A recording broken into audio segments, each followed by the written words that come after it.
for take place national lockdown on the 7th to the 9th. It will be cancelled. We will come out with a new date this evening after emergency meeting will be hosted by the Ambazonia'S Defense Council, endorsed by the federal government. Our lockdown will take place on the 7th of September, ends on the 17th of September 2024. We're going to take special note because the life of Ambazonia, it matters. If we get a report like this, we will come out very fast for giving the report because we monitor the situation of our struggle. I will call the United Nations, African Union. They must call for a peaceful negotiation between the both states. We must sit and negotiate as two equals. Fellow Ambazonians, we're going to take special note.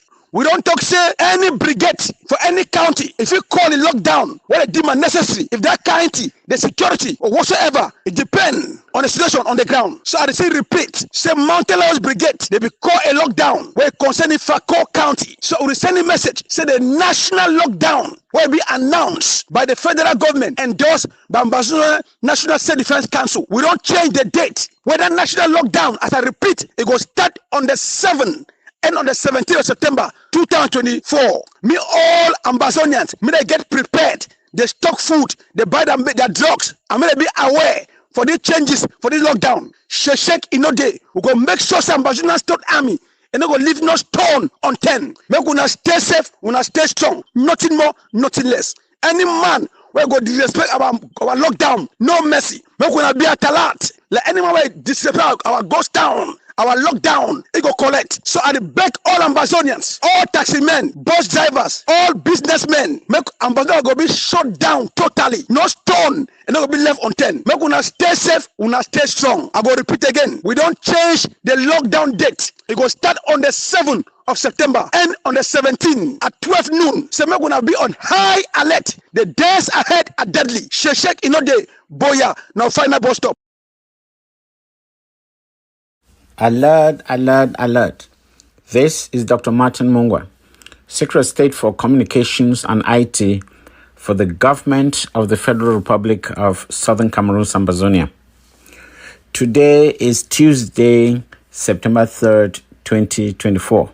Dear Ambazonians, dear ASA, I did come for one this morning for open our eyes on a few things where it pertained to the way our government will be run.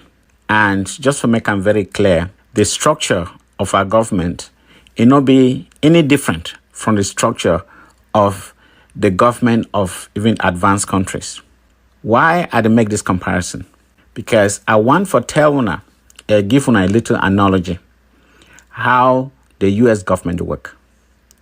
Within the structure of the U.S. government, you get the State Department, you get the White House, and you get the Pentagon. Each of these entities, they get a spokesperson. If something relates to national politics and everyday life of Americans, the White House spokesperson will talk. If it relates to diplomacy and other international matters, the State Department spokesperson will talk. But if it relates to national security and defense, the Pentagon will talk. I want to make this very clear so that we understand where it will be, and also for avoid unnecessary conflict within the government of the Federal Republic of Ambazonia. For now, we get two departments where they deal with communications. When it comes to general provisions like the politics or some areas of diplomacy, the Department of Communications, it give a statement. And that one come under my portfolio. However, when it deal with national security and self-defense, now the ANSC, it be in charge. The spokesperson, now they give the orders. And when they give these orders, now for abide by those orders, for follow them. Not before activists, they will start questioning them, why this, why that. Because the critical intelligence, when they get them before they announce the lockdown, now them get them. They know if you come now on television, will tell when I say, this thing will happen, this thing will happen. So it be totally uncalled for. Semi-activists or any other person, they go for challenge the orders where our self-defense group, it don't want. given the fact that it is thanks to this self-defense where we don't be able to protect our people to date. So instead for the call the SOS of communication, oh, what is happening here? No, that one will be under my portfolio. And I want to make this very clear. It'll be under the portfolio of the self-defense group. Just as in the United States, you know, if you call State Department or call White House for explains and to will be exclusively military or national defense. Now, Pentagon to talk. So I just want to make this foundation maybe very clear to all Ambazonians. If some activists then get issue, when I call elements for self-defense, ask them. Maybe they'll just give you a simplified version of the intelligence when they get. But you know, if you just go directly on social media, start criticize, start give your own opinion. You're entitled to your opinion, but not your facts. And self-defense, they do work on facts, not opinions. So I beg una, we just try to be more educated and more democratic in the way we approach certain things. Because not be everything will be comfortable for we. We don't come this far because we know, say, forget freedom. Some element of discomfort, not part of the package. Thank you. Have a wonderful day.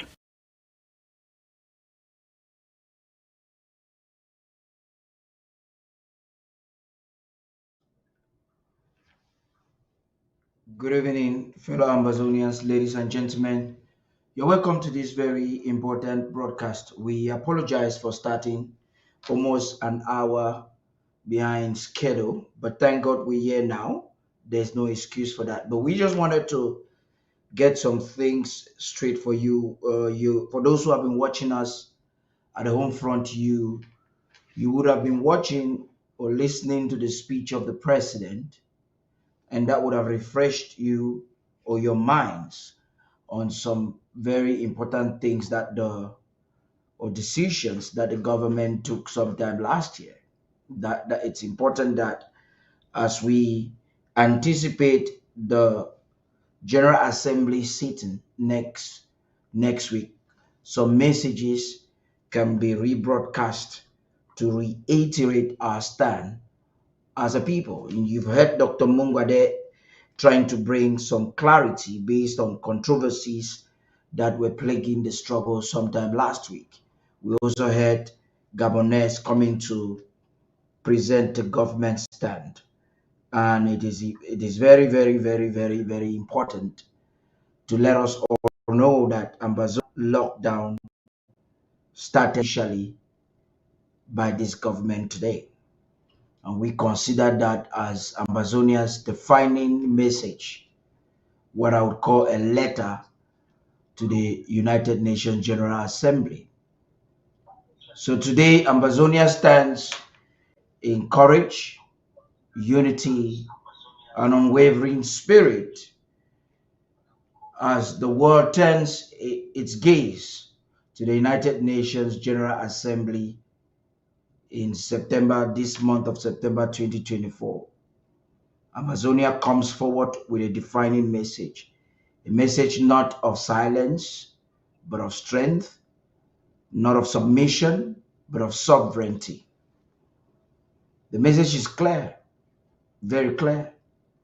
The lockdown in Ambazonia is not by the decree of the cabal in Yaoundé, but by the just command of the Ambazonian government.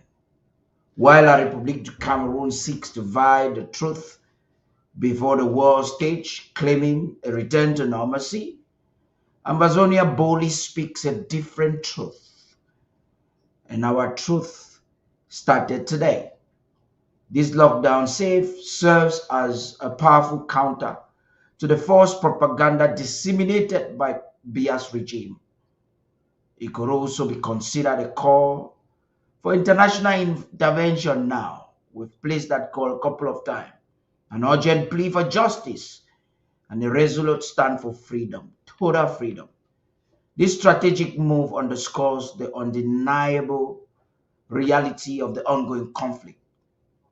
A plea echoing in the chambers of the UNGA. A few days ago, we had discussions on their resolutions. As Ambazonians navigate these turbulent waters, crucial questions emerge. How will Ambazonia position itself as the elections of La République du Cameroon looms in 2025? Amidst the enemy's calm, chaos brews with Samuel Eto'o resisting MINSEPT's overreach. What opportunities does this chaos present for a nation at war? With the county draft tour behind us, what next? What next for Ambazonia in its fight for recognition and independence? So as we stand on the precipice of change, Ambazonia's voice rises, unwavering and resolute, beckoning the world to listen, to act, and to act now. This is Ambazonia this week. We're done with the draft, and we're back again to infotain, edutain you over the weekend, and to scope through what is happening across the entire nation. We'll be back right after the break with Barrister Fru John Nsoh, Barrister Mbeseha. We're hoping Barrister Gana could join much later. But I'm calling on all those who are watching us on via Facebook and on YouTube.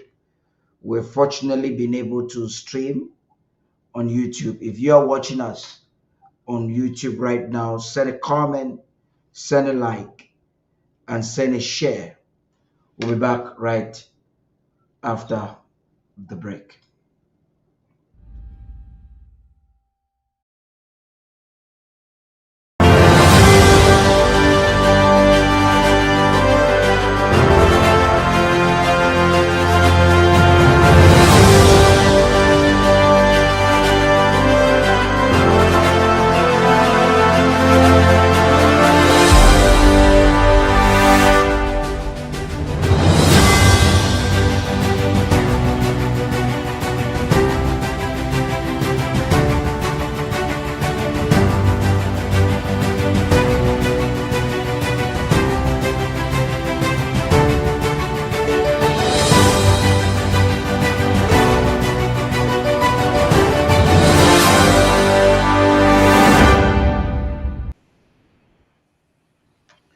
Good evening, Barrister Fru, Barrister Mbeseha.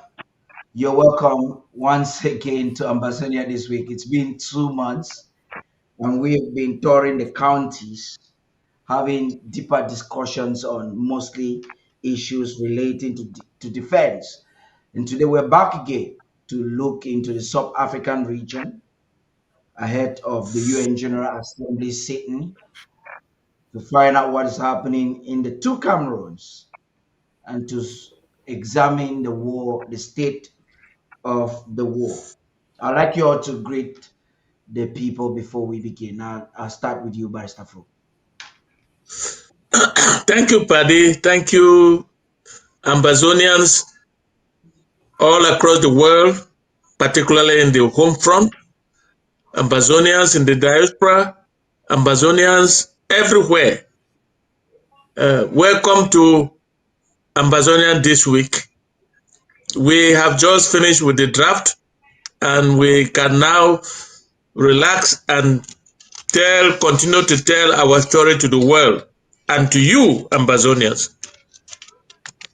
We, together with you, are facing this horrible war that was declared on us, and we have a duty to fight and fight and fight to the logical end until we have our country. Our enemy is not sleeping, but we don't have a duty to sleep. Thank you very much for another Saturday. That's beautiful. Barrister Mbeseha, please. Thank you, Paddy, once more. And thank Ambazonians for watching and listening to us. Once more, we're here. I would just say that we have not finished with the drafts. We have finished with the first phase of the draft, or this phase of the draft. Yeah. Because we have not finished with the war. What is draft in the first place? Fundraising. And we shall never stop fundraising until the war comes to an end. And the fundraising shall be replaced by former taxes. So you have done so well. prepare yourself for another type. If we need to come back, we would, and I'm sure we would. We don't call it draft, we call it a form of fundraising. Until the war is over, we remain alert. And We're not stopping. again, we want us in this session to know that while Ambazonian fights to become fully recognized, we don't live in isolation. We know what is going Mhm. on at our backyard. We know who are our neighbors. What happens to them is important for us to know, for the purpose of learning and for the purpose of taking precaution for against whatever thing might come to us. And so, thank you for listening to us. It has become a routine. We review these things and learn as we move on. Over to you. And I just love what Amazonians are actually waiting. The world is waiting to hear what we're going to say ahead of this. You just mentioned we need to know what is happening with our neighbors. And it's very important. A lot of Ambazonians don't seem to see the strategic importance for us to really know what is happening in the corridors of power in Yaoundé. We are at war. We need to be practically involved, strategically involved. Our intelligence should observe every aspect in the economy, uh, in the military, in their social well-being and welfare. And there's so much. I think Undaunted is here, and I'm going to bring them. But before I bring them, Barrister Fru, you are observing the situations there, and like Barrister Mbeseha is saying, how important is it for us to be abreast with what is happening in Yaoundé?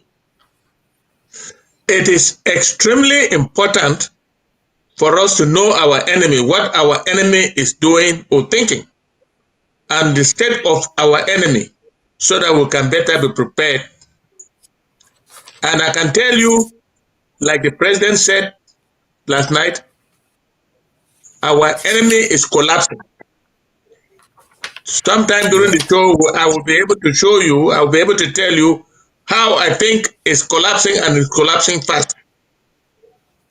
We Faster need to than we know, know. for those Ambazonians who think that you don't need to know what is happening in Yaoundé and La Republic of Cameroon, you are dead wrong. Because if you don't know your enemy, you will not know how to handle your enemy. Yeah. We will continue to know La Republic. We will continue to follow all what is happening there. We will continue to bring the information to you so that you'll be prepared for the eventuality. That is what we're going to do starting today. Yeah, Barrister Mbeseha, ahead of elections, how important is our is it for us to be properly informed with what is happening there? We have a war to prosecute. We have strategies to put in place. We have to be aware. How important is that? It is important. But again, then we are not being informed now. We're just being reminded because what is Yeah. going on there has been going on since 1961 that purportedly joined them. You talk about elections. How many elections have we had since we claim to have joined these people in 1961? So many. Let us take ourselves just 80 years back during this process of the war. We have had experience of what they call elections, all types of elections within the last 8 years. When we came in, Mr. Paul Biya was just elected to do a 7-year mandate. He was purportedly elected. It was 2019. It has gone over. During that very cycle, we've had a cycle of elections electing parliamentarians, councillors, and senators. All their mandates have come to an end. And the question we must ask ourselves as Ambazonians, and most particularly to our brothers and sisters who still cling to this thing called Cameroon, who promote elections, is what has become of the last cycle of elections. Just the past 8 years, what did we get out of it? In those elections, I think, we have said that we should not go in for elections. But despite our warning, the fact is, even without participation, they fabricated figures to show that we took Yeah. part. They manufactured senators, they manufactured MPs and councillors. The question every ambassador should ask is, what have these councillors, what have these MPs, what have these senators been useful to in the past cycle of elections, in the past 7 years, 8 years? What has the president that was purportedly elected, even though we're not there, been up to in the past 8 years? Now that we're in just within the past 8 years, we've lost thousands of people dead in exile, others internally displaced. We have not seen anything to encourage us think that elections of be it the president, be it the senators, be it councillors, be it parliamentarians, can have anything to do with us. That's just the last example. It's the same repetition of what has happened to us since 1961. And I've always said here, the word elections is strange to Cameroon. They got independent in 1961 without elections, and they have never had elections since then. The last elections were in Cameroon, in Ambazonia, was 1959, when Foncha came to defeat Indele. After that, there has never been any election there anymore, because the next one was due in 1964, and Nahijo imposed a list system, which is no longer elections. So we've not had elections, they've not had elections. They have something to call elections, to deceive you, to fraud on the people, because elections must have consequences.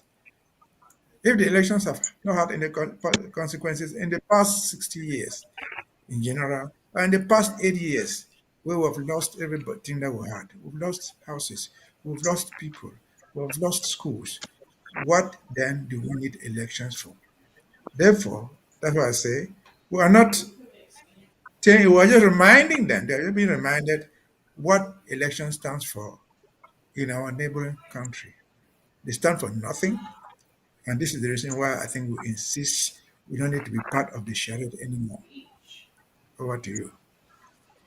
That's amazing. So before we even get into the in-depth of what is happening in Cameroon, I understand Onye has been investigating the situation of displaced persons, refugees that are in Yaoundé and in Douala, in fact, all over La République du Cameroon. And she would have a report this evening that is of critical concern to us. Can you hear me, Onye? Can you hear me? Yes, Mr. Tar, I can hear you. Hope you can hear me as well. Yeah, I can hear you. Please tell us about what's happening with the refugees.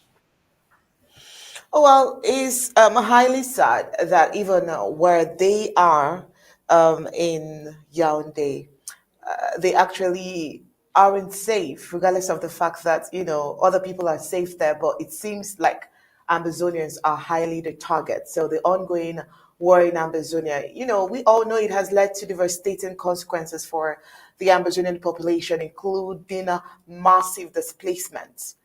If you recall, the United Nations reported that over 1,000 Southern Cameroonians were displaced in Mason County alone as of June 2023. And of course, the war and all of these effects is tripled. So humanitarian actors provided assistance to over 700,000 people. Now, however, the situation remains there, with recent reports of people fleeing and selling their properties, which we have, of course, times and over reported here on Undaunted. Now, Ambazonian refugees who have fled to La Republic de Cameroon have not found safety up until now. Instead, they face ongoing insecurity, human rights abuses, exploitation, not to talk of discrimination. So La Republic du Cameroon is proven to be far from being a safe place, not to talk of a heaven. With reports of property destructions, kidnappings, and ransom demands targeting these vulnerable refugees, the situation remains precarious for displaced persons in La Republic du Cameroon. Now, a few months ago, there was the temporary disappearance of 4 Ambazonian refugee children. Now, this was as a result of a demolition exercise that was conducted by the Douala City Council in Yassa locality, which destroyed their residents without prior knowledge and notice. I hope Ambazonians can remember this particular report. Now, tragically, on the 20th of June 2023, a 45-year-old refugee named Kemeng Mary died after inhaling tear gas fired by police and gendarmes during a protest against the demolition of houses in Japoma Douala in La Republic of Cameroon Littoral region, where many Ambazonians refugees reside. Once again, Ambazonian war victims have found themselves together, this time in the colonial capital of Yaoundé. Refugees who escaped the horrors of war only to seek refuge in roadside bushes, developing these areas and setting up small businesses like furniture, workshops, upholstery, and welding services now face the destruction of their livelihood. Why is this being done? Why are they being targeted? Simply because they are Amazonians. Now, these refugees who were paying heavy rents, by the way, they pay heavy rent, so they are not even against the laws or anything, have seen their businesses destroyed in the blink of an eye by colonial government forces in areas as Muvele and Olezwa in Yaoundé. Troops have reportedly set fire to these businesses. Highly sad. Now, this repeated targeting of Ambazonian refugees only highlights a gleam of reality of the pains they go through. La Republic of Cameroon have not proven to be a safe place, not talk of a safe haven for those fleeing war. Instead, Ambazonian war victims are met with more violence, losses, as their livelihoods and safety continues to be threatened by the very nation they sought refuge in, the very nation that claims to care, the very nation that wouldn't let them go. Mr. Char, I'm sure this is as painful as it sounds, as you would agree with me.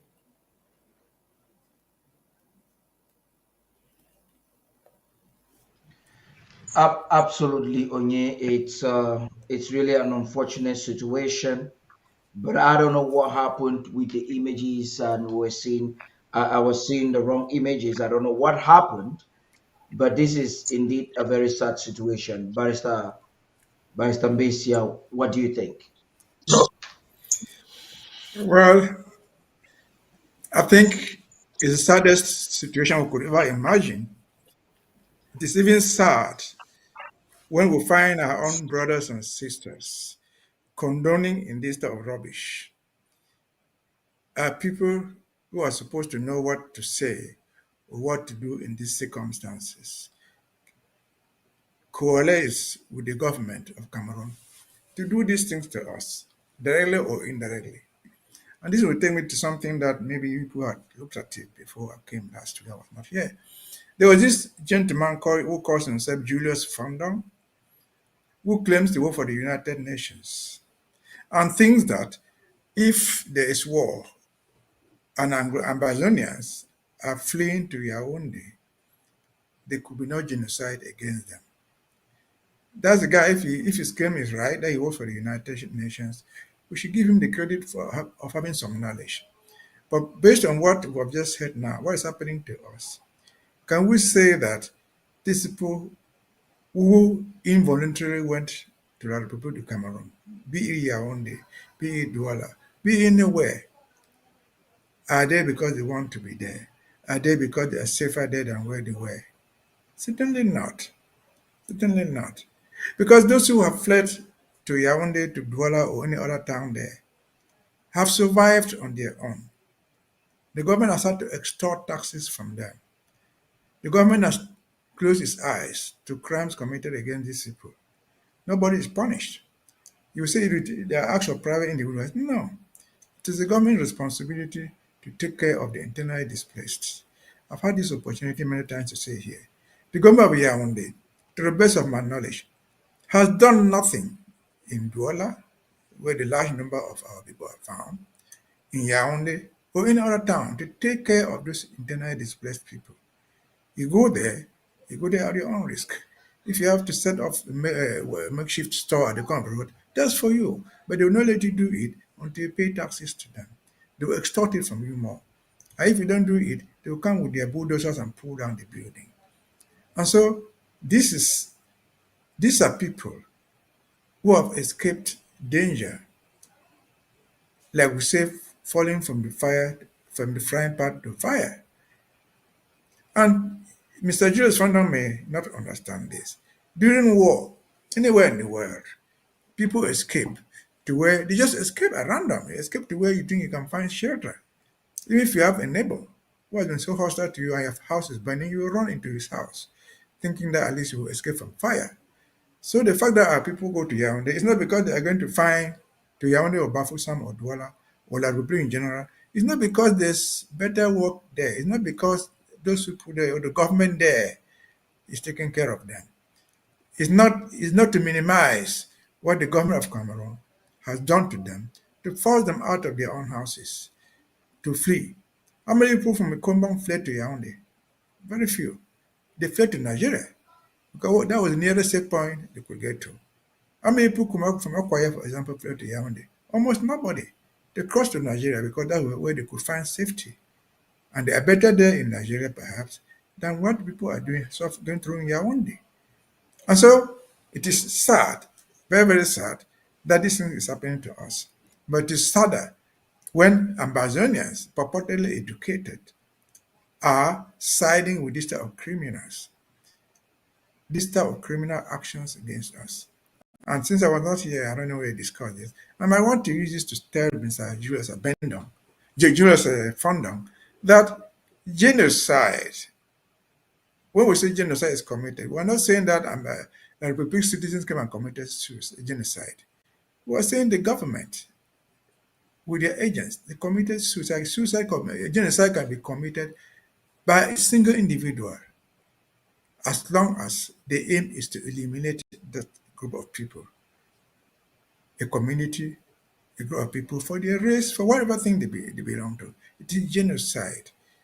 It is genocide.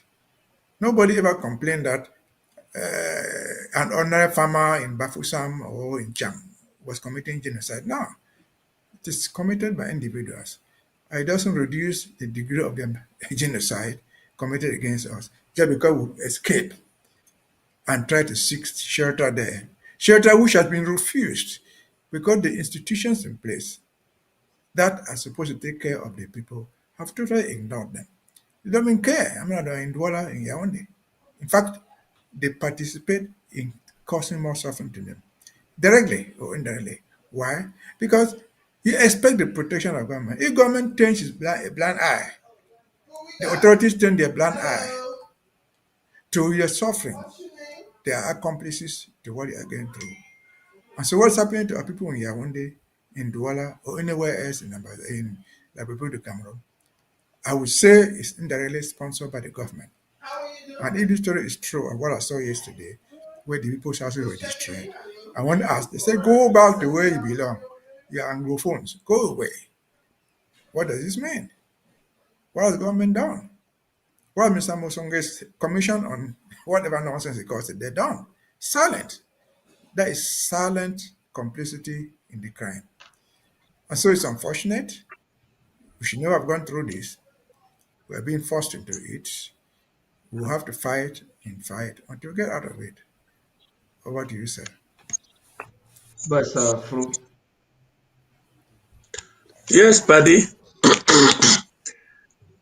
I would look at this whole scenario from two fronts. In every war, people escape wars to wherever they think it is safe. Whether they have people there or they don't have people there, they think it's safe. In our case, when it started, one Joseph who was the senior divisional of Manfe, decided to issue a quit order to all the villages in Manu. And of course, the safe place where Manu people could escape to, the nearest place, was Nigeria. And I would argue that that situation is better than the other parts of Ambazonia who escaped to the nearest place being in La République du Cameroon. From Bamenda is Bafoussam, down to Douala and Yaoundé. For the southwest is Douala, Yaoundé, Konsamba, and you name it. And I will argue, and I have the facts.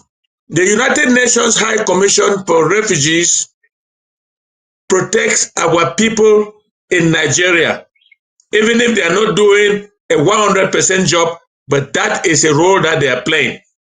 But in La République du Cameroon, because of international, excuse me, because of international conspiracy, nobody in the international community serving in Yaoundé has raised a finger to protect the IDP, what they call IDPs, and we call them refugees because they are running into a foreign country which happens to be our enemy. But it was the only place they could run to, run away from the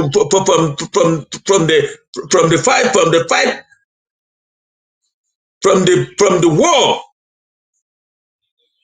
in Ambazonia. They ran into Douala, they ran into Yaoundé, but where they have no protection. And the way the situation is now is worse than when it started. When they ran, at the time it started, the hostility was not as it is now. Why is it so difficult now? Is because La République has concluded that these Ambazonians have gone. So these other ones that are coming here, we will have to make sure that we do what we can do, either to eliminate them or to maltreat them so that they can go back to where they come from. I just watched a video the other day how businesses in Oja in Yaoundé, they came and looked at the whole place and demolished only the businesses that are owned by Ambazonia'S. They diminish and they actually look only for businesses that are owned by Ambazonia'S and their houses, and they demolish and destroy their businesses. The video is right there. What La République is doing to our IDPs, what international community calls IDP, and we call refugees in La République, is that they are torturing them, killing them, making sure that they tell them that go back to your goddamn country. And since there is still firefighting in Ambazonia between the enemy and our forces, these people are unable to return. La République du Cameroon has decided to fight the war now on two fronts.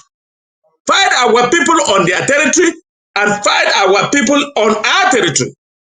And that's what is happening. And the international community is in complicity. Can you imagine what is happening in Yaoundé against what they call Anglophones and we call Ambazonians? In Yaoundé, the international community, Yaoundé is full of international organizations.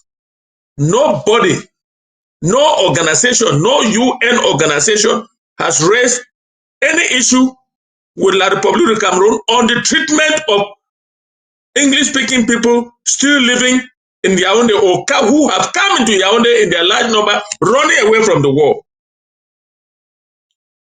This is not the first war in the world. Ambazonia is at war with La République du Cameroun, and the only safe place that our people who are running away from that war, particularly the younger generation and the older ones, they run into Yaoundé, they run into Douala, big cities, and they are meeting and they are now being tortured. It is a crime to even mention to any law enforcement official in Yaoundé or Douala that you are an English-speaking person. They will make sure that they torture you till you live or you die in the process. The case of those 4 children in Douala, where they demolished the structures that they were living in, and the 4 children disappeared till today. Nobody knows where they are. They might have been killed and buried somewhere. That is what we are going through. And the only solution we have is to fight and make sure that if we have an opportunity to bring back our people, we start bringing them right now, because they are not safe in La République du Cameroon. And I want to also talk about these 2 lawyers. One pretends to run a human rights organization, and the other is a political activist. I'm not calling names. Let me finish. No, Barrister Fru, a moment, please. I was just about talking. Can I land first before you go? Land, please. Let me coordinate the program, please. So I was just about talking about that, and I wanted us to actually talk about the reaction of human rights groups, human rights organizations. We may even call names. I don't mind even if you call their names, because I will come to that. All I'm saying in the particular case of refugees, or what they call IDPs, they defined genocide they give a different definition of genocide than what the world sees as genocide. Can you imagine that 2 lawyers are now telling 2 Ambazonian lawyers, so-called Ambazonian lawyers, are now saying, because you run away from war, the enemy has a right to kill your own brothers who have remained there, gather them and slaughter them, and that will not amount to genocide. That is the definition given by Agobala and Simon Monzo, 2 prominent Ambazonian lawyers. And I am ashamed of a lawyer who cannot define what genocide means. Especially a lawyer who is a university teacher, and another lawyer who runs an NGO for the human rights. Then let them tell me what is genocide. Means that they don't know the definition of genocide, and to tie genocide with the displacement of people running away from war. Is that the definition of genocide? For a lawyer, it is disgraceful. I am calling out Agobala and Simon Monzo to redefine what genocide is all about, and know that our people have suffered genocide in the hands of La République du Cameroon. And they are the ones that have run to their territory, have been tortured and slaughtered. A moment, please. Let's coordinate the program so that the discussion can be a little bit. So, by Mbeseha, I was about asking the question before that. What do you think after our people are being subjected to such cruelty at home, and they will flee in a country where we have practicing lawyers that are of Southern Cameroon's origin? I know Barrister Fru calls them Ambazonians, but you don't recognize them as Ambazonians. Last time you mentioned that if they are already doing what they are doing, they are not legitimate Ambazonians. I understand that you do not recognize them as Ambazonians. So what do you think about not just these lawyers who are enablers, who are suddenly enablers of Cameroon's genocide? What do you think about human rights organizations and their report? Because their reports do not cover what those they call the IDPs, and we call them refugees. It doesn't cover the torture, the pain they are going through.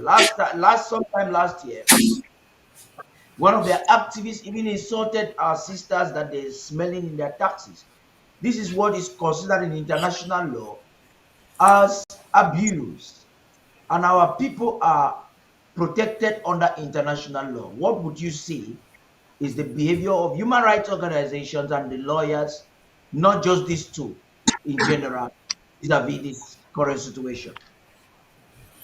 Thank you, Paddy. Before I get there, let me just say something about this issue of internally displaced in Yaoundé and Douala in particular. You see, I think before we got I there, would rather call them refugees. now I'm coming to it. Before we got there, in the last segment, we talked about elections. I want to recall that in Cameroon, for example, in their law, there's something that once elected into parliament, you become a national parliamentarian. Therefore, your constituency is the whole country. And I want our brothers and sisters to remember that the bulk of our elected MPs and senators live in Douala and Yaoundé. No matter whether they were elected from Cambe, from the BLM, or wherever, they live in Yaoundé. Therefore, Yaoundé is equally their constituency. And we have seen this thing going on. Our own people, their own people displaced and moved to Yaoundé or to Douala or somewhere else, going through these tortures. They have the political power, they have the articles in their hands. They have said nothing. A good example is Mr. Osi, Joshua Osi. He lives in Douala. He is not just a parliamentarian, he's a parliamentarian with a powerful position. What have our political so-called elected leaders who live in Yaoundé, including who lives in Douala and works in Yaoundé, they include Mosonge. They have a national constituency. They have done nothing, not even uttered a word in defense of the internally displaced who are moved there to meet them in Yaoundé or in Douala with the hope that they are their own cousins, they are their brothers who could give them even anything. They have done nothing. And so, again, back to the segment we dealt with in elections, that tells you we don't need to be in elections. Now, over to what you have just raised. See, there are some technicalities involved. When people are internally displaced, when people are internally replaced anywhere in the world, from one zone to the other, the primary responsibility is on the government of the country. If people move from Douala to Yaoundé or from Boya to Bamenda, that's internal displacement. If in the rare Ambazonia, that is our problem. We should champion it as an internal matter. We don't wait for the UN to come and deal with that. The UN will give you support because the UN agencies give you support. They accompany you where you raise the issue. You have hundreds and thousands of internally displaced who need housing, who need accompany you because the UN agencies don't work in their country and work until you authorize them.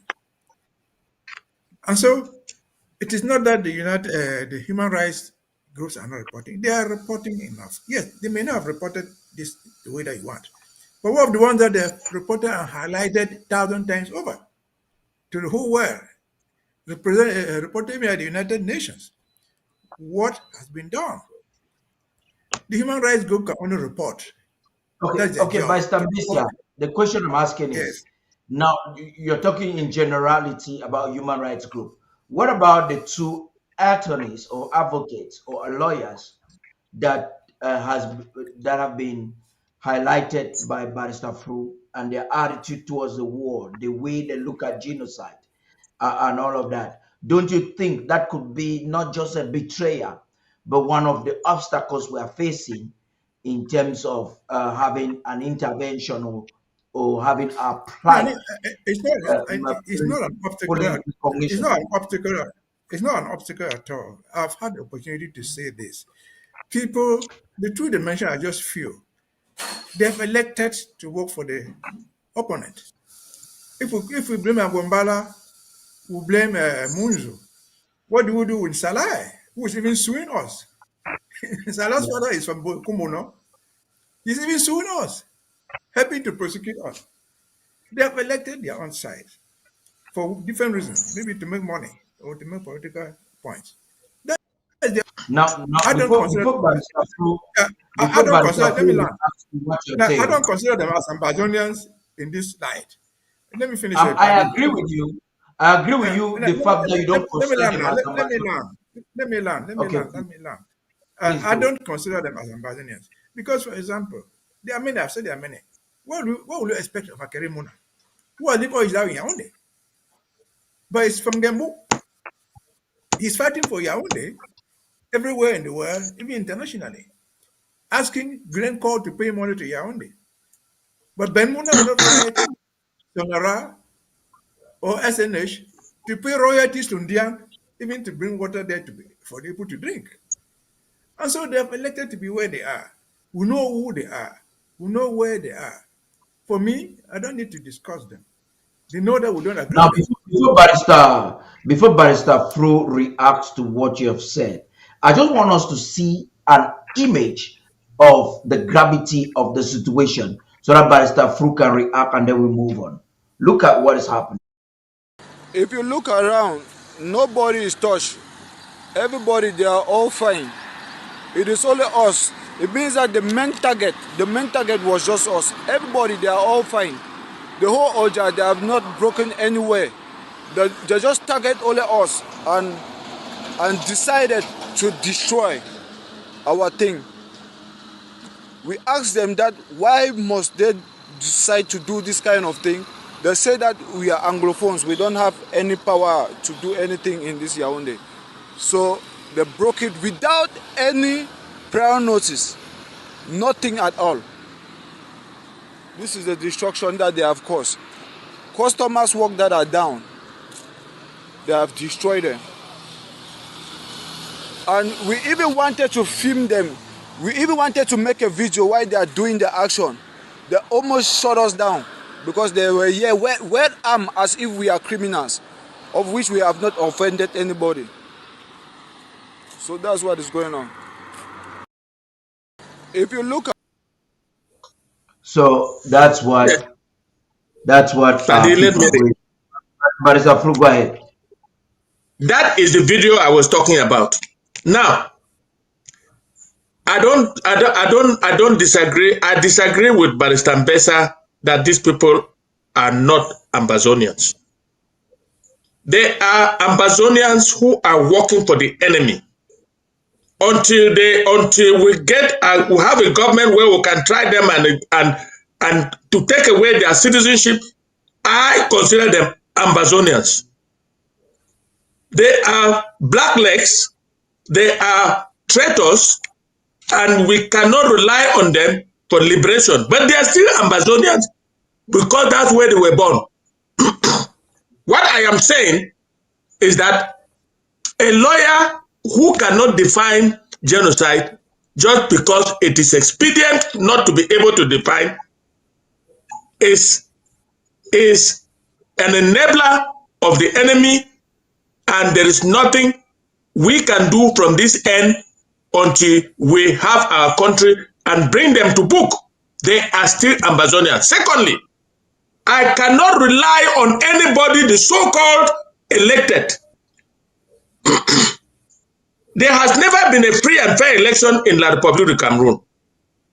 And from 2017, when we restored our independence, we restored our state, I have come to recognize La Republic of Cameroon as a foreign country. And therefore, anybody running away from the war that the foreign country, that same foreign country, which is our enemy, is fighting us on our territory, and run into that part of the country, is a refugee by definition. When you call an internal displaced person, you are actually saying that we are part of La Republic of Cameroon. Therefore, those running away from war are being displaced internally in the country. And you are complaining that those who have been elected into the enemy's parliament, where we are no longer members of that particular country, have to do something for us. They are not in position to do anything for us. When they are breaking this people in Yaoundé, all those enablers, the chiefs, the parliamentarians, the senators, and the rulers who have abdicated their thrones from Ambazonia and they are living in Yaoundé are watching, and they are also incapable. They are also incapable. Let me finish. Vice Chairman, Yes. please. I want us to coordinate Yes. in a way that we can really achieve what we want in the discussion. I understand the Yes. emotions that you're connecting. You're Listen to connecting. me. If you are only allow me to learn, No, if you allow me to learn, I want you to get to a point where it's necessary for us. I've listened to you very well, and I understand the emotions you're connecting to this story. But this is what I really want us to look at, which can help us to paint a picture that I would love much. Is what this commentator is talking, the way Cameroon military comes with so much brutality. That's something we cannot be distracted with enablers. These guys are already enablers, and I like what you're saying about them. But look at how the gross human rights abuse, where people who are fending for their lives, their property and shops is destroyed. The normal French occupational approach is used to brutalize aggressively. They are being brutalized. They are being threatened with war machine guns, and they can't even speak. That's what I want us to comment on very quickly before I get by Mbeseha. I want you to focus on all that. right, This all is right, all right, all right, all right. Listen to me. We cannot rely on any political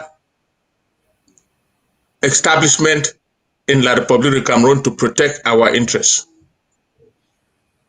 We expect the international community to treat our people who ran away from the war as refugees in La République du Cameroon and ensure that they are safe. The international conspiracy against us does not permit that from happening. Our people have been left to be slaughtered and tortured and slaughtered and on their own, both in Yaoundé and in Douala. That is the question I am addressing. I cannot, in good conscience, think that because somebody claims he was elected in a parliament in La République du Cameroon, he can help us address these issues. That is wishful thinking. We have since declared that we are a different country. Therefore, our fight now is to get the international community to react on this issue, because it cannot continue in this way. And if it continues, it is genocide, the second degree genocide.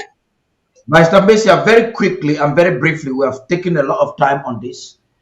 Will you look at that image and the testifier?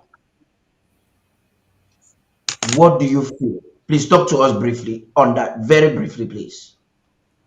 I think it's horrible. There's no doubt about that. It is horrible. It should not have happened to them. It should not happen to anybody there. But let me just make this side comment. You don't just sort of get educated. We don't expect these lawyers, our Ambazonians, to stand up for us, even though they were born with us. Why? Because in law, if you take up somebody's case, if you are acting, let me say, in Salai, you are not allowed to betray your own client. You take off his case or you defend the case. You put the best side of it. So the definition of genocide, as said by Agbombala or as said by Salah or any other person, does not bind the Mondo. institutions that it does not bind the institutions that prosecute against genocide. It doesn't bind them. So they can say other nonsense. It doesn't bind the institutions that prosecute genocide. And so we can move on. Again, as a side remark, even internally displaced, whether you like them or not, internally displaced have a rule. They have guidelines that they should follow when they treat them. Those guidelines are sent to the country where they claim to be internally displaced. And if the government cannot provide that, they seek for assistance from international organizations to assist them, to accompany them, to protect these internally displaced. If that is not done, it is a crime. But what your question is, what do we do from this awful situation? The answer is this. We make sure those images, the videos are properly documented and sent to the appropriate quarters.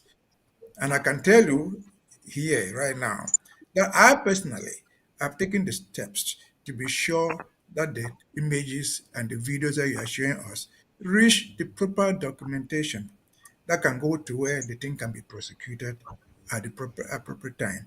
That's our responsibility to report it. And you make sure I ask somebody on the ground to go there, take the images, get the full date because there's a procedure to report those things.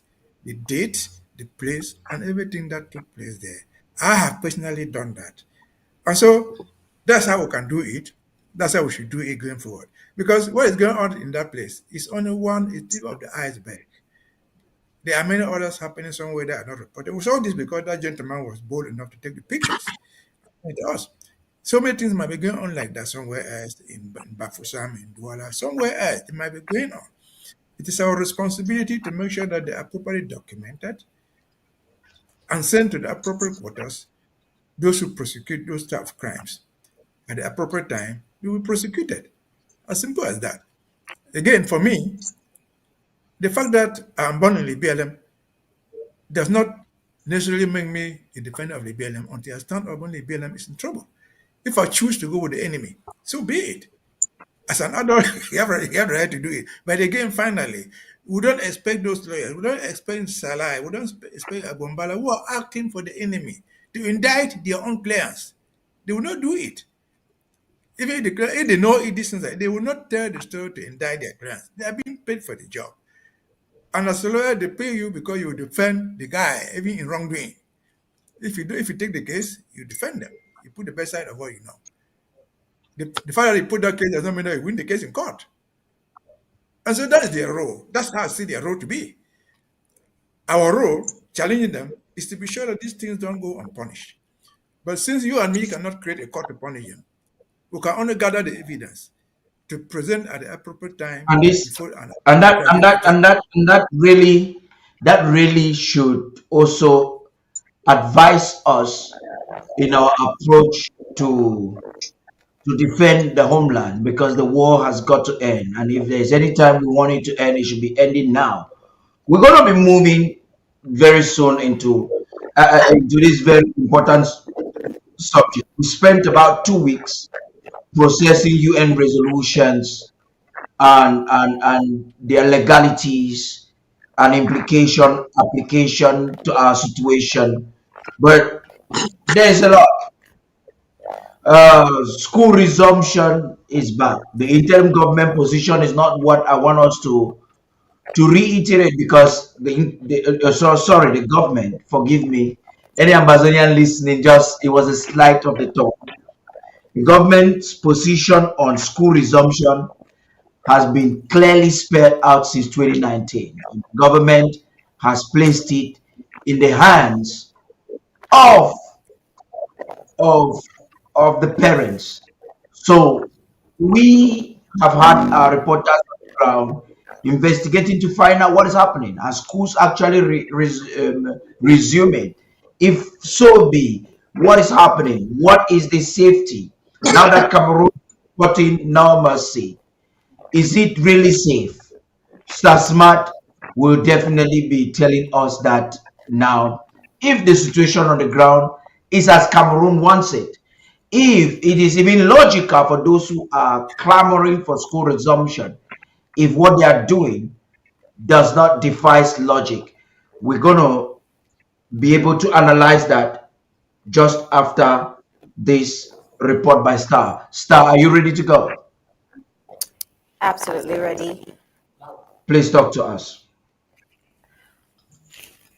Okay, so what we're seeing in some parts of Ambazonia is classrooms are being transformed to colonial forces barracks. At the resumption of the 2024 to 2025 academic year, students of the Presbyterian Church School of Azire particularly have to share their school premises with the colonial military. Classrooms of the Presbyterian School Azire in Bamenda, the chief town of the Federal Republic of Ambazonia, housed elements of the La Republique colonial military who forcefully installed themselves on August 31st. According to the parish pastor for Stand with Ambazonia.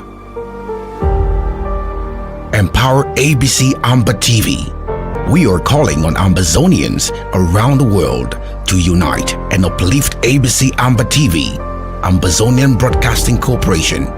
In this critical time of war, ensuring the station's survival is more important than ever. But what does ABC Amba TV truly represent for Ambazonia? At the heart of Ambazonia's war of independence, ABC Amba TV stands as a beacon. Years of recolonization, annexation, and French Cameroon's oppressive occupation of the southern Cameroon's Ambazonia have led to our exclusion. Our identity was hidden, our history distorted, our sovereignty denied.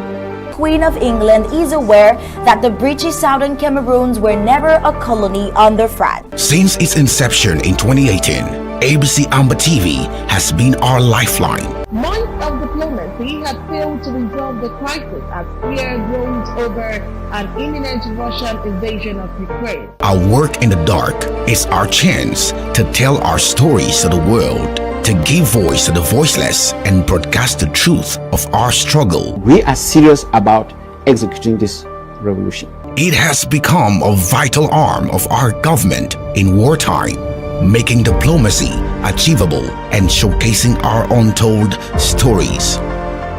ABC Amba, you guys know how important ABC is for this, our quest for international recognition. Your donations can make a world of difference. Every bit of support helps keep our stories alive, our presence known, and our fight in the global conversation. The moment they notice that we are no longer on air, they think that, oh, maybe La Republique have succeeded. This is about Ambazonia. One thing we must always remember. Where would we be without ABC Amba TV? Let's ensure we never have to find out. A revolution is a temporary state of insanity to bring about sanity. Mobilize, donate, stand with Ambazonia, donate to ABC Amba TV.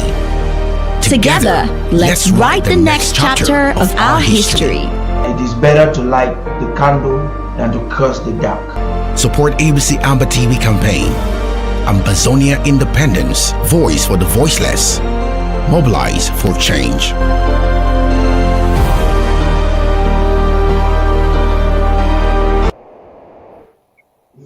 Yeah, actually, I realized we're not getting a very good sound from Studio 2. And I want to be sure, Star Smart, can you hear me now? I want to be sure that your sound has been fixed. Please. Now, so if your sound has been fixed, please, do you want to tell us more about the classroom and the situation, the status quo? Schools are purportedly resuming. Please talk to us. All right, can you hear me, Mr. Turnow? I think the sound is much better right now. All right, that's good to know. Well, looking at the situation of the few schools that are open around Ambazonians, classrooms have turned into colonial forces barrack. At the resumption of the 2024-2025 academic year, students of the Presbyterian Church School of Azire will have to share their school premises with the colonial military.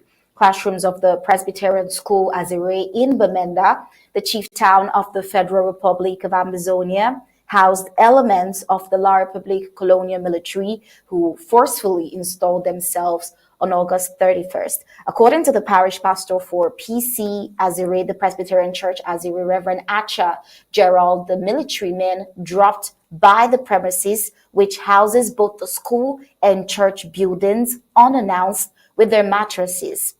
Reverend Acha Gerald said 3 of the soldiers later approached him, demanding keys to school classrooms while he was in a meeting with the CWF executives. In an exchange in the colonial language French, the colonial soldiers informed the clergyman that only the lieutenant who had asked for their dispatch from Kutaba, a large public town of the West region, could respond to them taking residency in the classrooms. The pastor said the colonial soldiers left when they learned that he did not have the keys to the classroom. The pastor had expressed worry that the presence of colonial soldiers in the classrooms will deter parents from bringing in their children for admission as the next academic year commences soon. This report shows, for one, that a few schools in parts of Ambazonia try to run as normal, and two, that the colonial forces are trying to insinuate that it is the Ambazonian liberation fighters who make schools unsafe for the children, as they're there purporting and fronting to protect the children in schools. But then insecurity on the rise in Ambazonia has been something in the news we've brought severally, and heavy militarization in a school refutes the colonial regime's claim of normalcy returning to Ambazonia. It instead corroborates the fact that insecurity amidst the ongoing war is on the rise, and there is a threat that makes normal activities under normal circumstances a risk right now in a war-torn Ambazonia. And with different facets of people exploiting the war and endangering innocent lives to satisfy their greed. The government of Ambazonia's policy on school resumption gives the responsibility to parents to make a determination if it is safe for their children to go to school. So there would be no reason to complain in case of any situations where any armed group victimizes schools or children coming back from schools. While it is up to the parents to decide whether or not their children go to school, one thing is clear from this picture in Azire: the heavy militarization of a school premises does not reflect any return to normalcy that the colonial regime has been purporting and claiming. It instead reinforces the fact that insecurity and violence are still rampant, and the ongoing war in Ambazonia is actually still existing. The safety of children remains in jeopardy with this.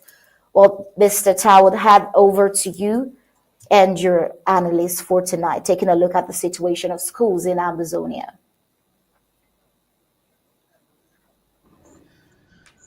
Thank you very much, Tasmat, for that amazing report there. I would have loved to have the Aziri is a very popular school in Bamenda, and I would have really loved to get the real images from the field that are actually showing the school and the militarization of it.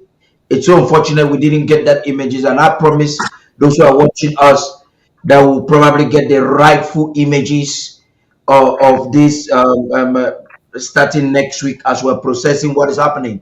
So for those who are claiming school resumption, for Cameroon trying to claim that situations are getting normal, this is a report we're having from Star Smart there. She has been investigating that for some days. We're having a report actually saying that the students are faced with armed. Cameroon has its military there. It is the desperation, Barrister Fru. It is the desperation of this colonial government to try at their best in any way possible to get some form of normalcy. That it is that desperation that is despicable for me. Barrister Fru, please talk to us. Yeah, it is desperation, but that is what a stupid way of showing desperation.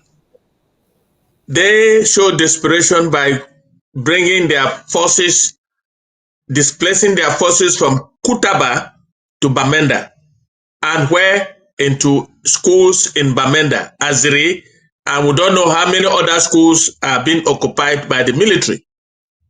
Information getting to me is that school starts on Monday. School starts on Monday.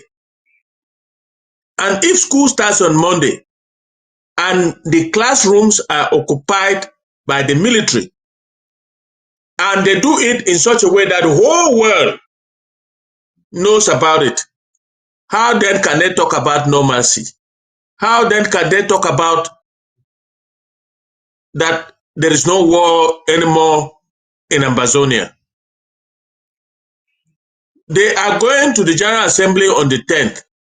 How can they explain the occupation of classrooms by armed military men How can they explain the occupation of a hotel in Sabga by armed military men, and that hotel is not far away from schools from primary schools in Sabga? How can they explain in some parts of Momo where the military is taking up classrooms as their headquarters, as their barracks? In Momo and in parts of Ngoktunja and in parts of Boyo. How can they explain that? And I want to think that La République is moving troops into the southern Cameroons in preparation for a fight at the time that the General Assembly is meeting. If it's not desperation, what is it? What do they intend to achieve? What are they going to tell the United Nations? That the war that they have been saying that they are getting back to normal is now coming back? It's a question only they can answer. But the fact remains that we will not fight them in classrooms where our children are supposed to be in school, because we don't know which child can stray into the school compound and be caught by crossfire. And that as the place that I know is populated. If you start a fight with those troops there, there is a chance that the civilians will be hurt. What are they trying to prove? Well, I have only one answer for them. The Ambazonian State Army they are guerrillas, and they have started what you call urban guerrilla warfare, and they will take care of them. For now, the world should know that La République is moving its troops into classrooms in the southern Cameroons when school is supposed to be starting. This is a message to the world. Let nobody, including the U.S. ambassador in Yaoundé, who is issuing a statement calling on children of the southern Cameroons to go to school. How would a child go to school when the school is being occupied by an invading army? Can that happen in America? Can that happen in anywhere in the world? So, Paddy, all I can say is that these people are not only desperate, they are preparing another round of conflict. Because to move troops from Kutaba, their training center, into Bamenda, in a primary school called Azere, and in the Sabga, it's only preparing for war. And the Ambazonian State Army is ready for them. Thank you. Barrister Mbeseha, please talk to us. Well, the school issue is so sympathetic. And I would start it by simply using this word. What they are doing is manipulation. They're simply trying to manipulate the population. As simple as that. And so, what does it mean? I can say this, and people can quote me. I'm saying this with my own practical. I've been a teacher. I taught for 10 good years, from September 1972 to June 1982. That's exactly 10 academic years. I taught in primary schools, and I taught in secondary schools. So I know what I'm talking about. I have a handbook here, which was for the West Cameroon government. It is called the West Cameroon Government Education Policy. But these are internal policies. Education has guidelines internationally recognized by UNESCO and UNICEF. Those are United Nations organizations. There are rules on how schools are run. Among them, what we call a school environment. It is not allowed. The school environment can be 10, 30, 50 meters away from the school building. You are not supposed to have soldiers within the school environment, talk less of having them in the classroom. You are not supposed to have drinking spots. They have that in Cameroon. Don't open the oblast in a school. So the school environment is totally unsafe. When soldiers are near it, not even talk about being in the classrooms, it is unacceptable by international standards. It is unacceptable by local governments around the world.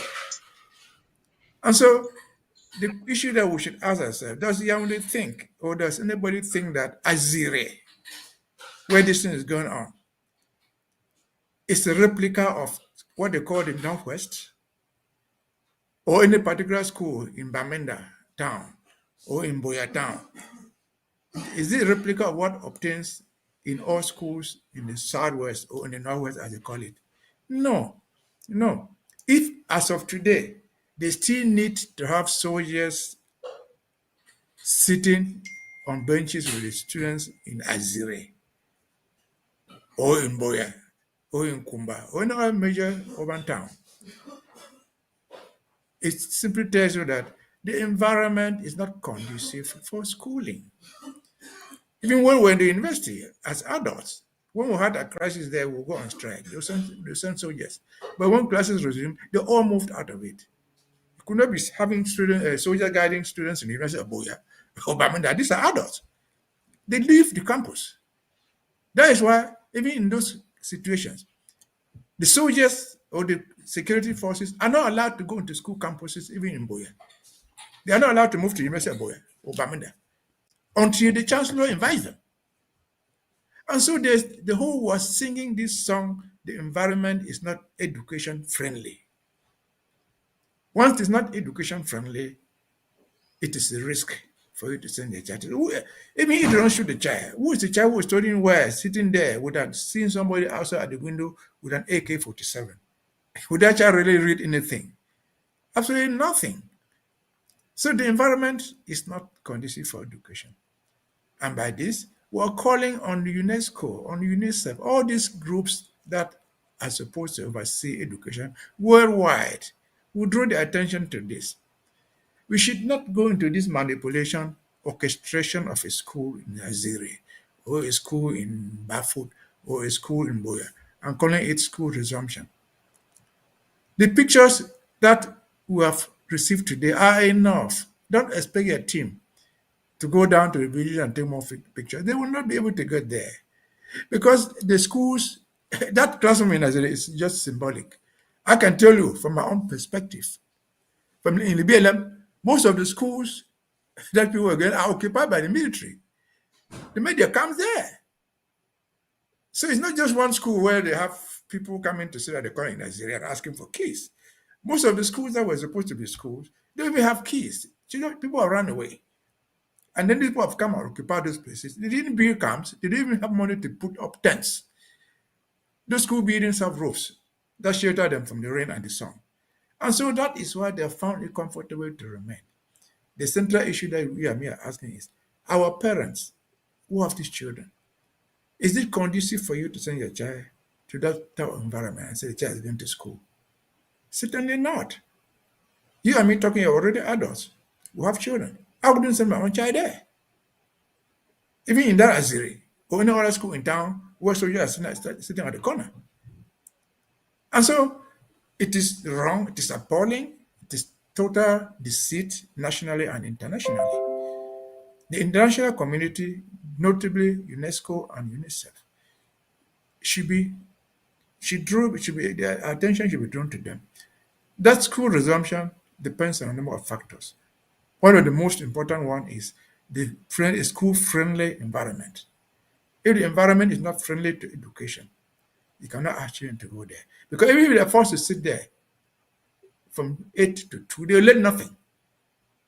When they are being distracted by soldiers, when they are being distracted by gunfires, even by rubber gun or by spears, they will learn nothing. The environment is not friendly.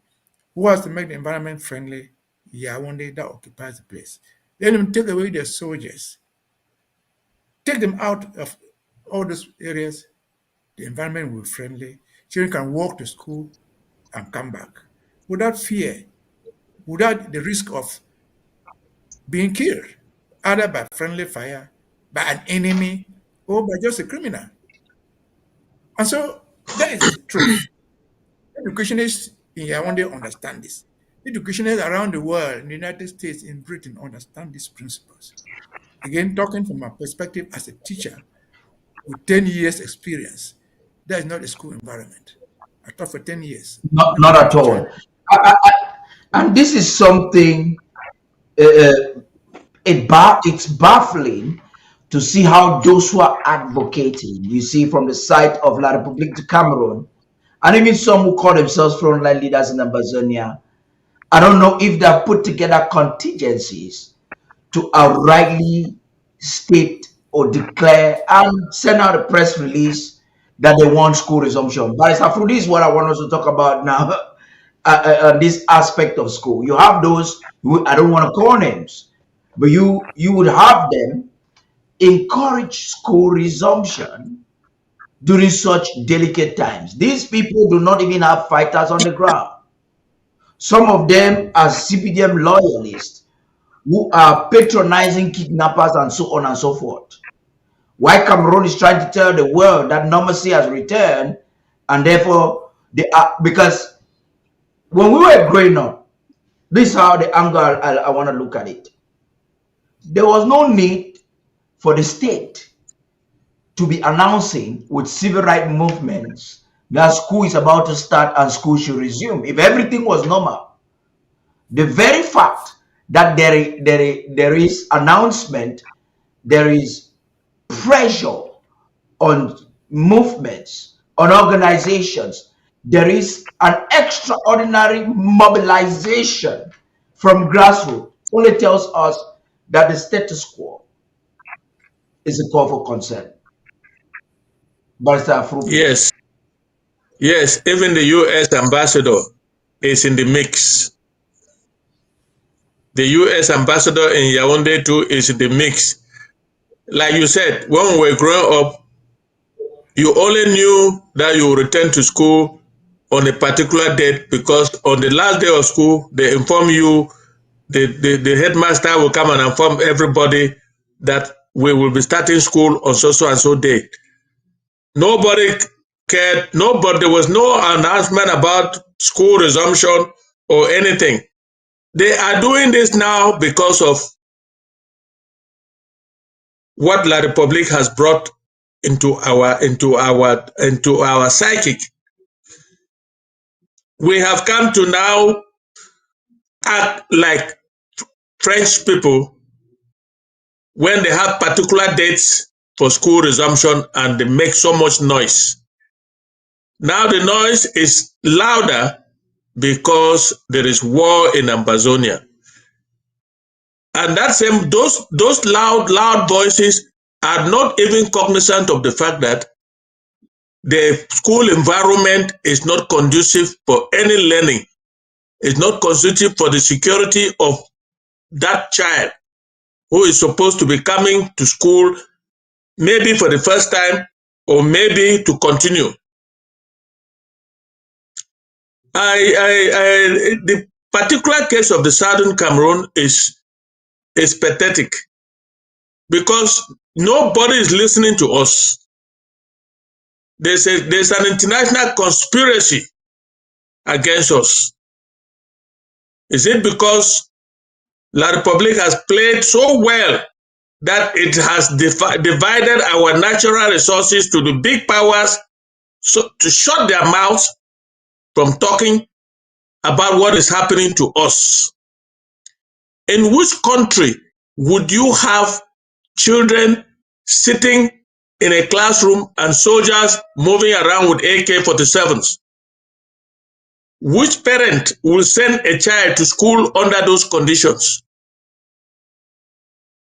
And why is it that the whole world, including our so-called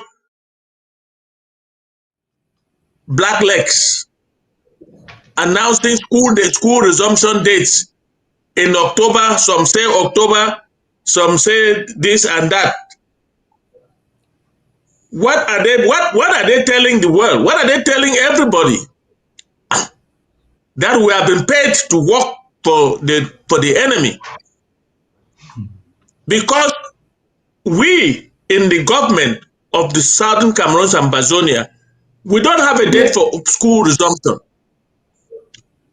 We know that when once there's a conducive environment for students to go to school, they will go to school. Because we are at war, we don't have a particular date that will announce that, okay, today there will be no longer any shooting, or there will be no longer any bullets flying around. Children can now go to school. We don't have that. That is why the policy of this government is so rational, for parents to take particular note of a particular environment where they live and decide whether you want to sacrifice your child to go to school and not come back, or you keep that child at home, arrange for some kind of private tutoring, or you lose the child's life. You are the parent. You are the ones to decide, because you are living in the war zone. We are a government, but we are a government in exile. We can do very little to control the insecurity around schools. The schools spread out in Ambazonia. Ambazonia is an educational center for Cameroon. Everybody knows that. The number of schools in Ambazonia, I can tell you, are almost equal or surpasses the number of schools in La République du Cameroon. Because we grew up to know something about schooling. And every village, every little quarter had a school. And if all that is at war, how do you tell a parent to send a child, and then in the evening the parent is crying with a dead child? That is the dilemma in which we find ourselves. Therefore, the Federal Republic of Ambazonian government does not have a particular date for school resumption. The school resumption will resume, a school will resume when the security environment is conducive for that child to go to school. Vice Mbeseha, I want us to talk a little bit on the United Nations foreign policy vis-a-vis the ongoing conflict between the Cameroon and the U.S. ambassador's stance as far as school resumption is concerned. When I do watch channels in the United States of America where you have activists of Palestine or Hamas and Israel, they come to comment. There is no civility in the way they speak, especially when they realize, when one side, if it is either Israel or Palestine, realizes that United States policy does not favor a particular situation, they are not happy about it and they speak really aggressively. But I understand that you, by Mbeseha, for some reason you have a different approach, which I'm not questioning it from negative. I want you to process, based on the ambassador's opinion, the UN policy, the US policy, foreign policy on the following the current war. Why do you think that Ambazonians, if they are not satisfied with the way he is doing whatever he's doing, should react the approach that you would like? It's an important thing which can help to educate our people. We want to understand, why do you feel that we should not react to it, or even if we have to react to it, we should be fanning him while reacting? I don't know how many times I will talk about this thing. It looks to me that many of us don't understand what the ambassador said. If you had that thing, that would have asked you to put it out there. They are just 4 sentences. Just 4 sentences. That's what the ambassador put out there. Ambassador did not say that you must send your children to school. I was looking for it, but I could find it in my phone. I couldn't find it. He didn't say you must send your children to school. He simply said, education, the children have a right to education. Full stop. We all agree. All children have a right to education. And then he goes on to say, look, as far as Northwest and Southwest is concerned, people who are calling for the children to go to school and threatening them are wrong. He's also right. When the ambassador puts out those things, all those things that Choayaba and those groups are put out there, threatening to shut down the school, to kill people, they don't go unnoticed. He's not talking to this government. But those statements out there don't go unnoticed. So people have put out those statements there. The ambassador says it is wrong. That is his second sentence or whatever. Then he concludes that they have always said that all these problems should be resolved in a peaceful manner. Remember, the ambassador is not going to go out of their original policy. What's the policy of the government of the United States in this conflict? Their policy is simple.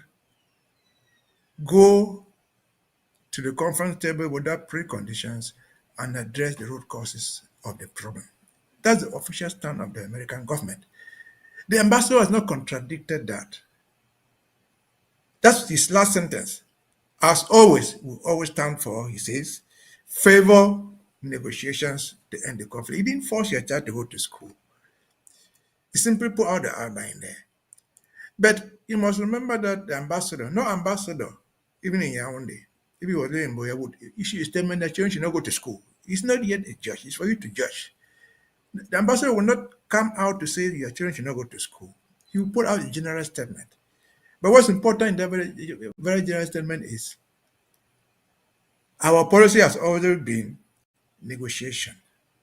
You have to put out the outline. Children, people have a right to school. That's right. That's a fact. All of us agree. Children have a right to school. Somebody is among Ambazonians threatening them. If you go send the child to school, we'll kill the child. We'll do this. He has noticed that. They say that is wrong. That is just wrong. The children have the right to education, like it is universal. But as the United States government's position is always this, there are problems. We have always recommended negotiations to solve them. I didn't read that document as imposing on any Ambazonian anywhere a parent to send his or her child to school. That's not what it said. I didn't read it. If it said so, I stand to be corrected if you point out that phrase. So I just think that we don't understand what these guys are saying. They are diplomats. And again, particularly for the United States. The United States, all of us in this government, and most Ambazonians, know the official position of the United States government, starting from Trump to Biden for the past 8 years. They have all stood for go to the conference table, negotiate without preconditions. People have been balking out of negotiations. Are not we this government, it's the Yaoundé.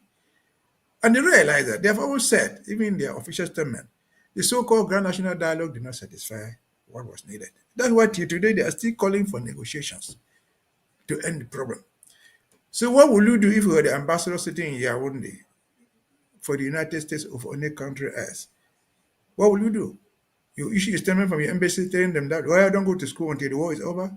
That's not diplomatic. You cannot do that. So I didn't say that we should not disagree with them. We should disagree with them. And I always said, this is American diplomat. You and me live in the United States. Watch their debates. This is their election time. When he asks Kamala a question, or Donald Trump, in a debate, he's not going to answer your question. He's going to steer you back to his position, to his policy. And so when something comes out like that, like this thing that comes from the ambassador, what we should be doing as this government here, we should use that opportunity to emphasize our policy. This government did not stop anybody from going to school. That's our position officially. This government has said that the environment is not friendly. That's our official position. We emphasize our policy to make a distinction between us and other charlatans who are outside there posting for Ambazonia. Yeah, you are a government, but we don't deny the fact that we may deny it. But the world notices that there are other people out there purportedly talking for Ambazonia. So we only use this opportunity to emphasize our own stand. As Barrister Nsoh says, we have never closed in the school. If we didn't close in the school, we cannot give an opening date. Our position does not even go to the program, what the children will learn. That is not yet the time. We have not addressed that. So we should use the opportunity to say, well, this is what the ambassador has said, but this is what this government stands for. We stand for the opening of schools, going to school, if the parents find the environment conducive and safe for their children. We repeat that statement as often as we can to distinguish us from the people that the ambassador is referring to, who are threatening to kill children if they go to school, threatening to burn down the thing if they go to school.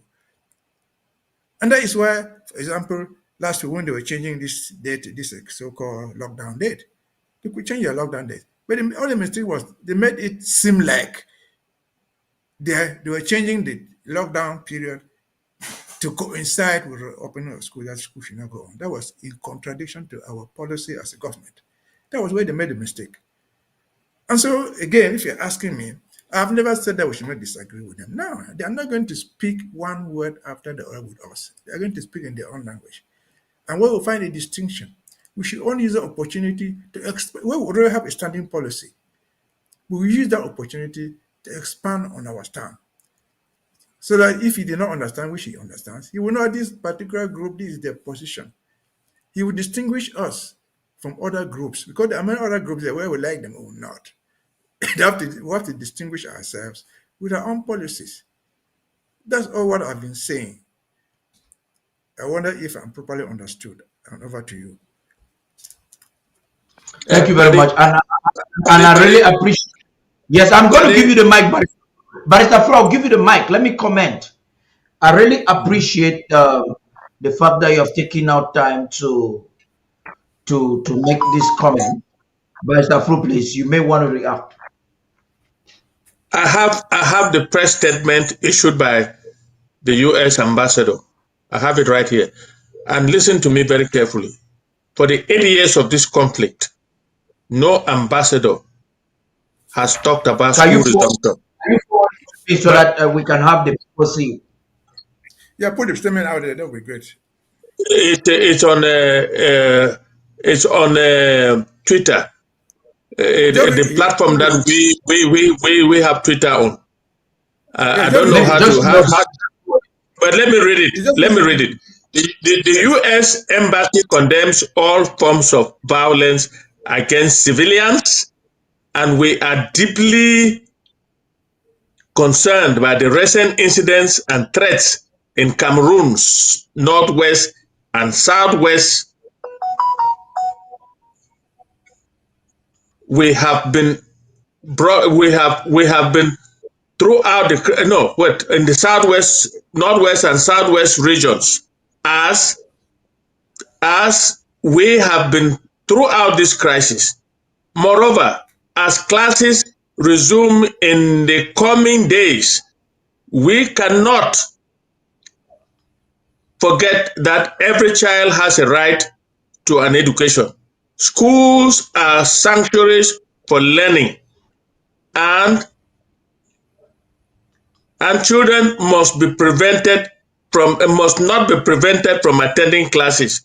We reaffirm the need for peaceful approach to address complex political and security issues. That is the end of that statement. And my argument is this: for the 8 years of this conflict, no U.S. ambassador has issued a statement on resumption of schools in the Northwest and Southwest. And if you read this statement, it shows that everybody in Cameroon, including the U.S. ambassador, is now talking about the resumption of schools. And he is saying that nobody has a right, that schools are a sanctuary for learning, and children should not be prevented from going to school. I don't know why he did not also say when there is a conducive environment in a war zone. And does the U.S. ambassador not know that there's a war in the Northwest and Southwest? Of course he knows. To issue this statement is an affront to the fact that whether there's a war or there's no war, these children should be allowed to go to school. How do you do that? Let the U.S. ambassador also address the fact that the schools are now being occupied by the Cameroon army. And nobody on this show right now has said that the U.S. ambassador should issue a statement saying that children should not go to school. Nobody said that. All I'm saying is that he has entered into this debate, whether from the front door or from the back door. The fact is that he has issued a statement on this issue. What does that mean? Why now? Why now? A week, if I look at the date, it's just about a week or so to the United Nations General Assembly. What is the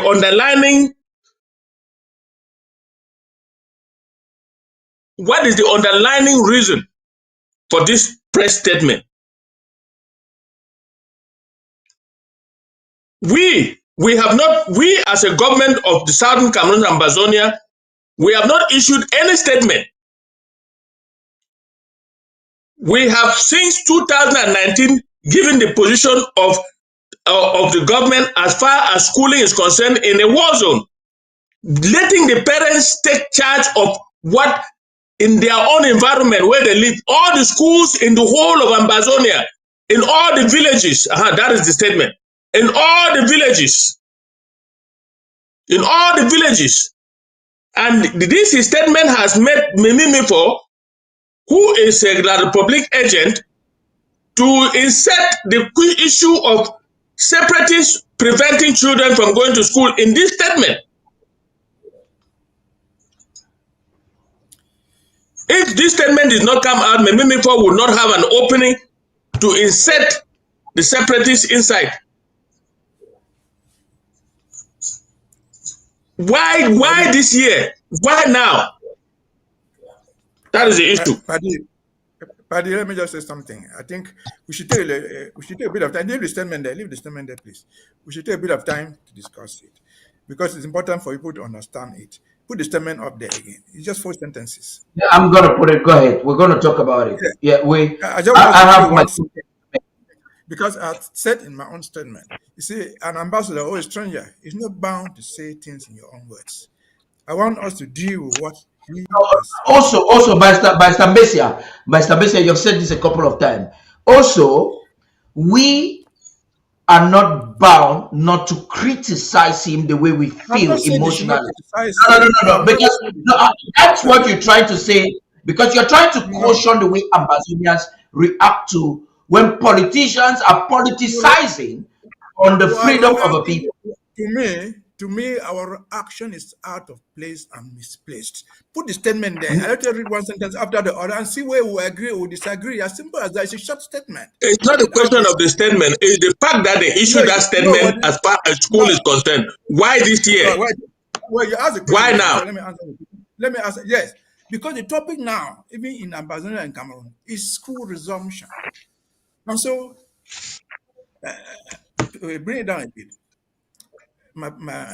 Read the first sentence. The U.S. Embassy condemns all forms of violence against civilians, and we are deeply concerned by recent incidents and threats of Cameroon's northwest and southwest regions, as we have been throughout the crisis. Full stop. Do we agree with that statement? Yes, I think I agree with this statement. Okay. Everybody agrees with the statement. I don't know what we have to agree or disagree on. No. We're analyzing this statement, Mr. So let me give this. I agree with the statement, but that statement has made Mimimifo to insert separatists. I will show you where Barrister Fru, give a moment. Let us process the information closely. Yes, yeah, go ahead. All right. Yeah, put up the statement again. We'll agree with that first and put up the whole thing again. Second statement, second sentence. Moreover, as classes resume in the coming days, we cannot forget that every child has a right to an education. Full stop. Is that statement correct? Yes. Does every child have a right to education? Is that statement correct? Yes. Yes. Okay, if that statement is correct, we'll agree with the first two sentences. Third sentence. Schools are sanctuaries for learning, and the children must not be prevented from attending classes. Is that true or false? Schools are sanctuaries for learning. No child should be prevented from going to for attending classes. Is that right or wrong? Now, I think I don't know. I like the debate you're bringing. No, just a moment. You answer. Just a moment. Let me speak. Barrister, you ask a question unless you don't want an answer. We're having an inclusive conversation. We're having a discussion, and I think it's important because they are watching us. We need to connect our emotions to them. Now, when a diplomat poses such a question, from I am a student in international relations, let me finish now. There are many directions. Now, let me finish. You have asked a question. When a diplomat makes such a statement, there are many directions to analyze that statement.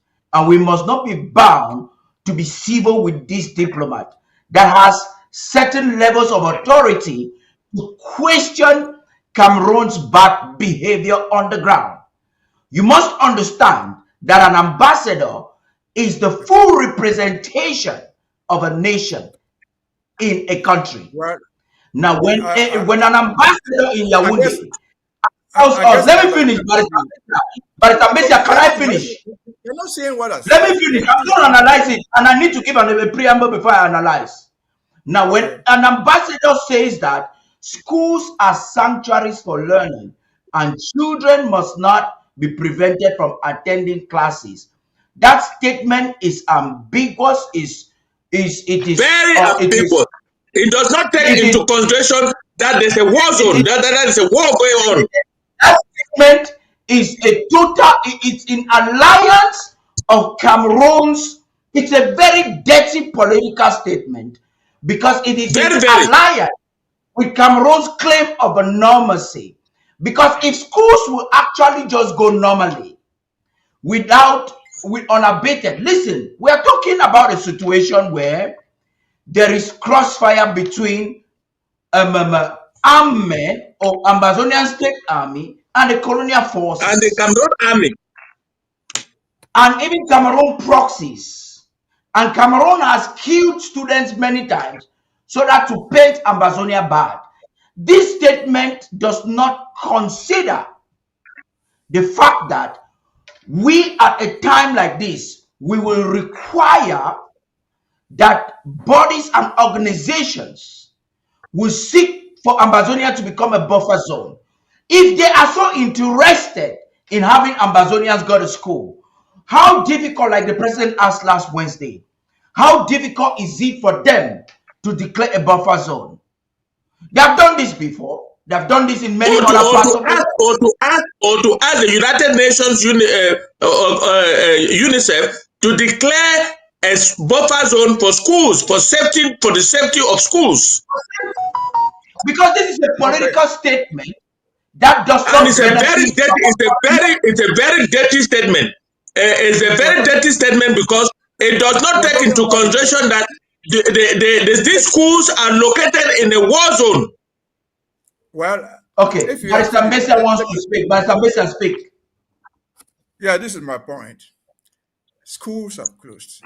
I'm from the BLM. Most schools in the BLM have closed. But who caused the schools to close?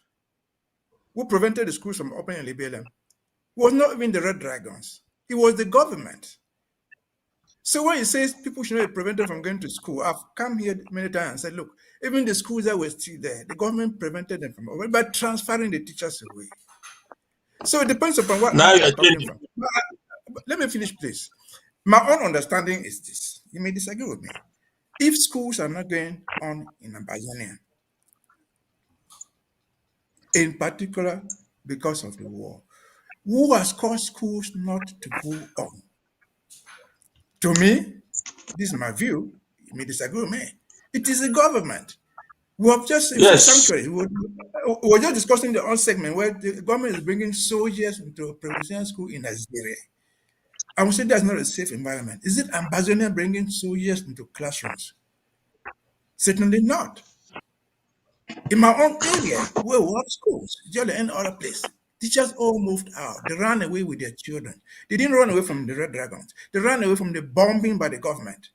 People, most of the schools are their schools. People ran away with their children. So we said, people should not be prevented from going to school. He has been very careful. He has not even said Ambazonian fighter, talk less of talking about this IG. Oh, hold on. Let me finish. Did you read the person who posted this? Did you read what she wrote? Mr. Fru, let him finish, please. Mr. Fru, let him finish. Whereas you respect your Mimi Mifo. Mimi Mifo is an activist. I don't think anything that can. I don't respect Mimi Mifo. No, but I don't respect. I don't respect Mimi Mifo. Let me finish now. You are quoting from his Twitter side, whatever he says. Whatever he says, Mimi Mifo, is nothing to me. What this ambassador says is important to me because it's talking from the authority of a government, not Mimi Mifo, not Ayabacho. So if this statement is put out like this in general thing, the schools are sanctuaries for learning. No children must not be prevented from going to the school. To me, he has not said Ambazonian fighters in general terms have stopped children from going to school. The most important thing now is his last sentence, which goes, "We reaffirm the need for peaceful approaches to address complex political and security issues." This is where my analysis is. You may disagree with me, but you see, all this thing of calling on the UN to do this. Mr. Mbeseha, before you progress, let us talk so that we can have some equilibrium in this analysis. Now, okay. You may want to undermine whatever Mimi Mefo post on this wall. I want to inform everybody. Ambazonians might not know this, but I happen to be in the milieu and I understand it very well. Mimi Mefo for Hansen. That's why I get really offended when they write anything that is against us. Their platforms are internationally recognized. Their platforms are internationally recognized platform for reference when it comes to reports from the Cameroons. And I'll give you why. These are internationally recognized refugees who have been granted protection, and intelligence has it that Cameroon has played their usual card and gone and manipulated them. A few days ago, I'm telling you now in front of TV that Mimi Mefo, myself, and Von Hansen in 2018 into 2019 were all of us together in the communications department. In fact, Mimi Mefo was the first lady that Chris Ano and myself wanted to use as anchor for ABC News when she was just leaving Douala. Now, that aside, I wanted to give this backdrop. If Mimi Mefo paraphrases a statement to accuse us, that only defines to us the propensity of the statement that is made by a diplomat. Now, yes. media rhetoric can fly with any information. And that's why in America, a diplomat can make a statement and different press houses use it for different political gains. We are at a very critical period. Cameroon has escalated the maneuver, the manipulation to tell the international community that normalcy is returning.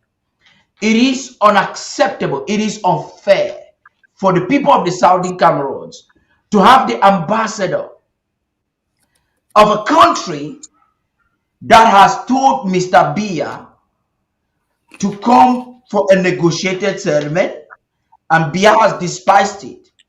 It is unacceptable for an ambassador for the world superpower that has banned Cameroon from AGOA because of brutality in Southern Cameroon.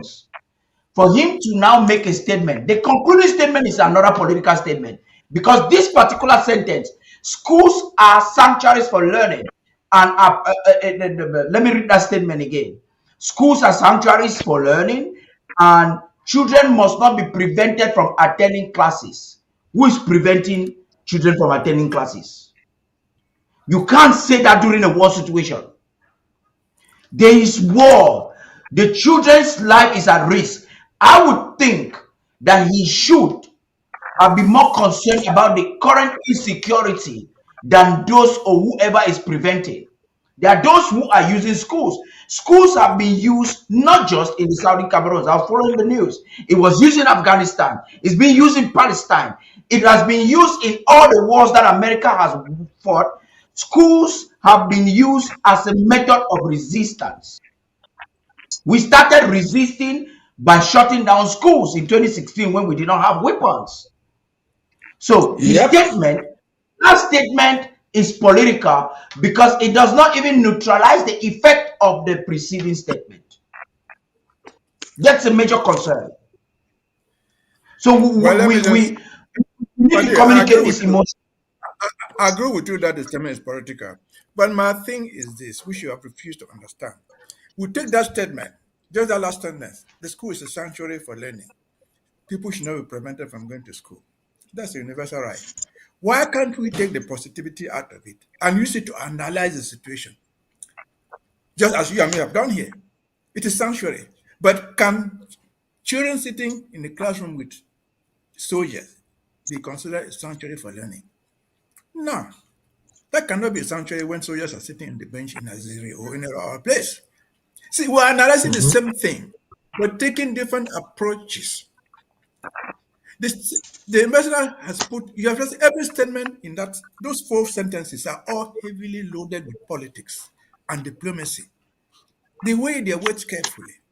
And so when we take every word of theirs, we turn it to analyze our policy. Nobody should be prevented from going to school. Yes, that's a fact. We, this government, today, we have not prevented anybody from going to school. To the contrary, children are not going to school because the government has destroyed the schools. The government has occupied classrooms. We have not challenged the ambassador, but we have used this opportunity to expand our policy to the world. He has been very careful not to say that Amba people are preventing people from going to school. But we are the government. You see, Mr. Ambassador, you are right. But the environment is supposed to be a sanctuary. But if there are military riders sitting there, if there are guns flying over the children, it is no longer a sanctuary. It is difficult for children to go to school in that condition. Just as I said here, a school-friendly environment. That's my approach. I didn't say that we should not criticize them. I get where you're coming from. I want us to make progress so that we can examine the government. I would rather that we spend more time on analyzing the strategy behind the Ambazonian government stance. There's a communique Dr. Munga shared a few days ago. I'm going to bring it up very soon. But in conclusion, this is what I like to say on issues like this. I think that while you think we should take the good side of it, we cannot continually allow people to play politics with us, delaying it and allowing our people to die, and then hoping that Cameroon would defeat us. You remember when the former ambassador, especially diplomats, especially senior diplomats. You remember when the former ambassador made a statement and we protested, and that statement was retracted. We were impressed when the ambassador told Biya to consider his legacy in 2018. We expect an ambassador to send out a press release questioning Cameroon's electioneering in Ambazonia or questioning human rights abuses. Rather than just coming and just saying something like this, aiding, in my opinion, very firm opinion, I can argue this till tomorrow, anywhere, even before my professor in PhD. I will argue this by saying that this is aiding and abetting Cameroon's agenda of return to normalcy.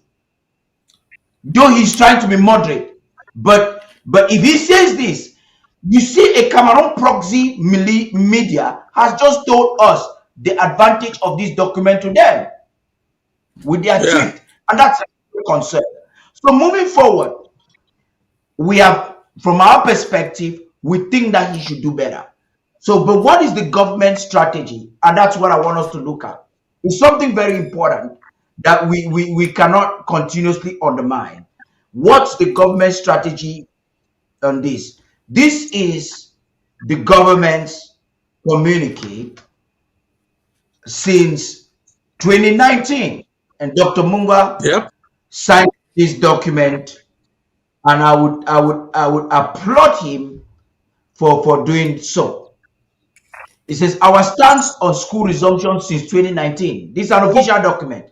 We're thinking that as the US ambassador is watching and all diplomats globally are watching, we expecting that they will take into consideration this. Now I want to read this for the public. It says, the Ambazonian government in exile reaffirms its stance on the issue of education as follows. We support the security, safety, and education of our children.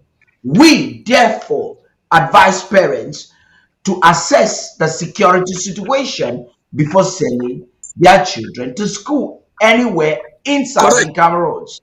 Alternatively, we continue to request that relevant UN bodies such as UNICEF, UNESCO, and ONOCHA establish safe school zones in the war-torn territory of Southern Cameroon to guarantee the safety of students, teachers, and learning facilities. Only then shall we consider declaring a blanket endorsement of school reopening for all our children. We use this medium to inform stakeholders that the war is far from over. Long live the Federal Republic of Southern Cameroon's Ambazonia. I think this is what we can spend hours and possibly days to analyze, and that will be justice for the people of Ambazonia. Now, I want to come to you, Barrister Fru. Looking at this government, at this communique, what do you have to say? I have repeated this statement since 2019. I don't know how many times. This is the correct statement to issue in a war zone. The parents have to assess the security situation before sending their children to school. The government cannot give a blanket endorsement that children must go to school under this situation because we don't want to lose our children. And for a U.S. ambassador to sit and say, okay, schools are a sanctuary for learning and nobody should prevent the children from going to school. In what situation? And he specifically pointed at Northwest and Southwest, which is at war. It is an endorsement of the normalcy declared by La République du Cameroon. This statement that Dr. Mongwa has graciously put back up is the proper, is the official statement of the government of the Southern Cameroon's Ambazonia, and it will stay that way until this war ends. Yeah, Barrister Mbeseha, before I make a comment, I want us to talk about, I want you to make a comment on this issue. I don't know what comment you want me to make, or what issue you want me to talk about. For those who don't know. Now, I'm talking about this communique, the rationale behind this communique. I'm coming. That's what I'm trying to say. For those who don't know, that statement there, I can tell you that I was part and parcel from every comma, every full stop in that statement. That's unimportant. That's unimportant. Yeah. There are many things. Let's Please. analyze it. I don't need to analyze it. I've said the statement speaks for itself. I was part, if not one of the most important people. It's unimportant what you're saying. It's unimportant. Well, it's not important to you, sir. No, let's move on. There's something about it I want us to talk about. I know that the statement, we wrote it out. I took part in that writing. I know what it is. So it has been put now out in response to what the ambassador has said. I don't need to please you, Mr. Nsoh. It is not important to you. It is important for people to understand. It is a government statement. There's nothing written there that Mbeseha wrote it. It's a government statement. It belongs to the government. It belongs to the government of it belongs to the government of the Southern Cameroon. What I would like us to talk about is what is the rationale? What is our thinking as a government to come together with this statement? I think that's important for us to examine. We have analyzed the rationale 10 times or before we came to this statement. Over and over again will not cause us harm. Was said that the schools cannot resume. This was from my own analysis. Because this whole environment is not a school-friendly environment during war. It is only explaining what we wrote there. And I said that I know what is inside, so I don't need to make any other comments, and so it's trying to challenge me. I'm not looking for praises. I'm not one of those people who looks for praises anywhere. Never in my life. So, but that's the position that we take. But they asked us to analyze a statement, and you are talking about how you wrote it. How is that important? Okay. I want to come in here. I want to ask a direct question now. Now, the direct question I would like to ask is this. We understand the stakes involved, and that's why we have put out this statement. What is the calculation? What is our strategy? What do we hope to achieve? What are we preventing, avoiding? Because every press statement is a weapon of war. It is that calculation that I like us to analyze, because it helps the people of Ambazonia. There are some who think that we should participate in this whole school shutdown. And we are thinking, no, it is a bad idea. So what's our calculation? Why is it an entirely not a good idea for us to get involved? Well, what I was trying to say before my friend said it's not important is this. I've said here, in this very way I'm still sitting now, that when we have a position like this, whether we have already taken in advance, it's not a press statement. This is not a press statement. It's a statement of the government, this government, on the resumption of schools.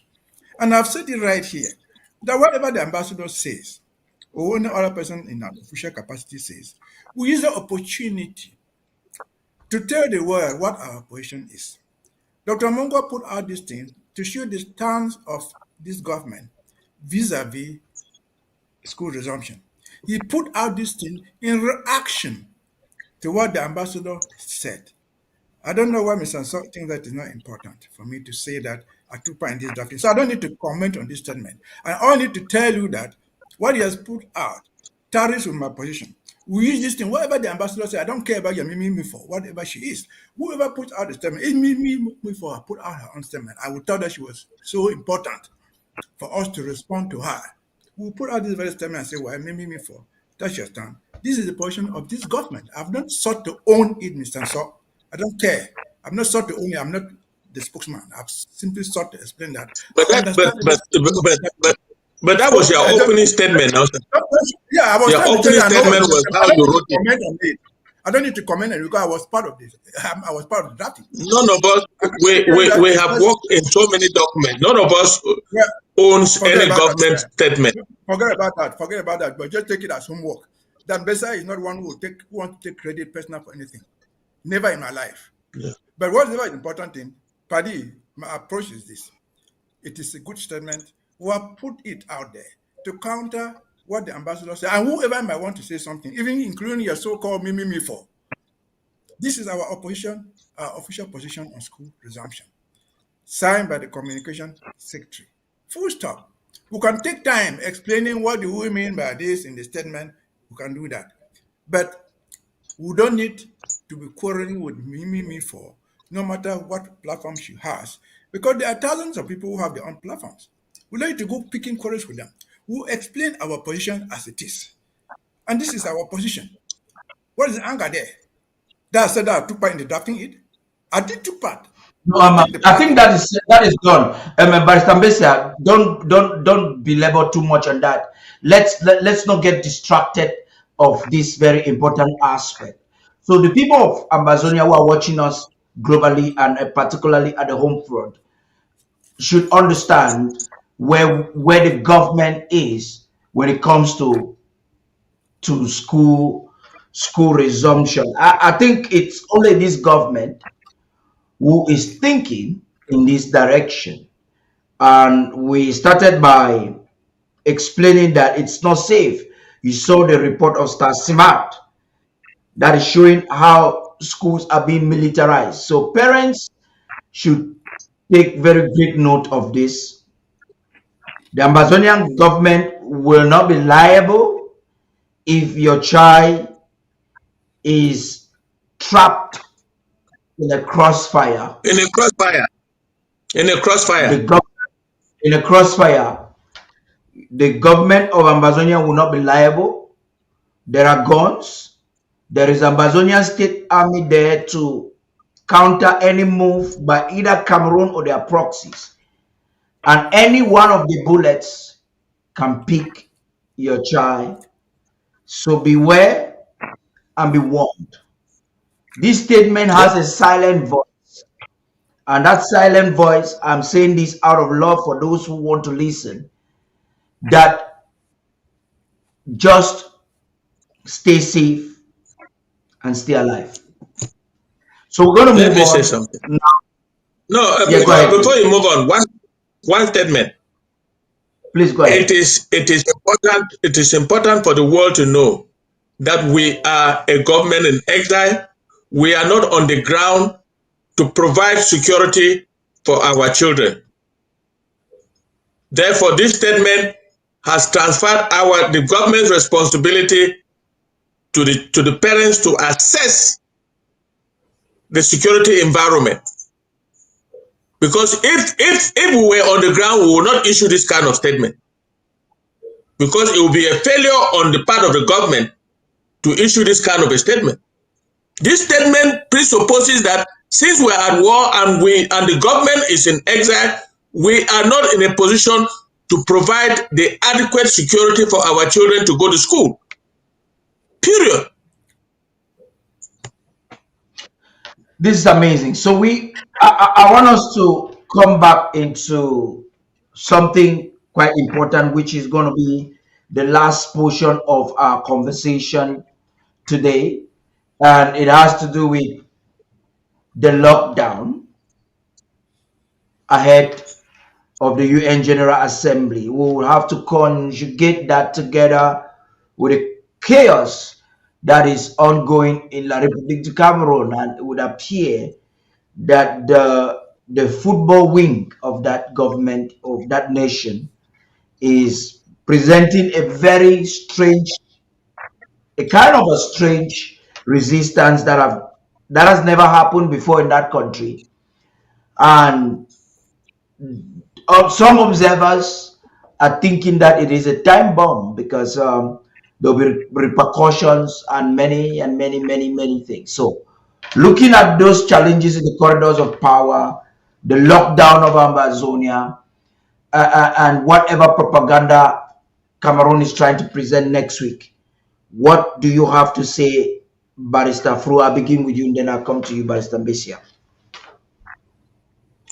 Paddy, I want to, before I say anything, I'd like to inform Ambazonians and everybody listening to us that Eto'o has won the fight because the match was played in Garoua today and Cameroon beat Namibia 1-0.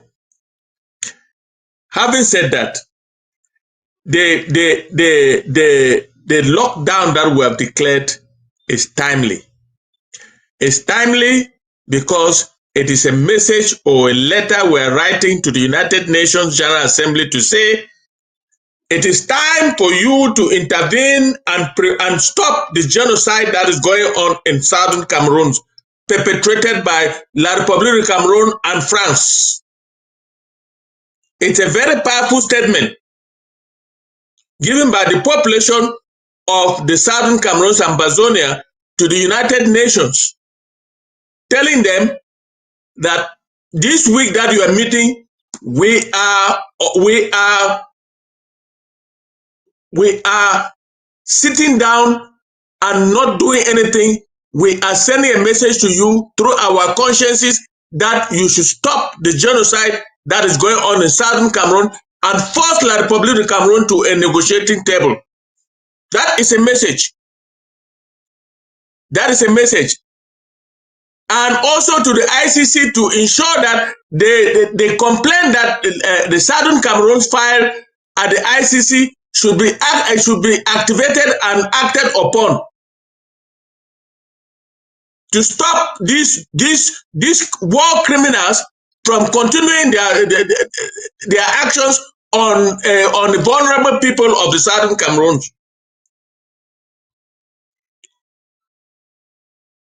The third part I want to deal about is the collapse of the Republic of Cameroon.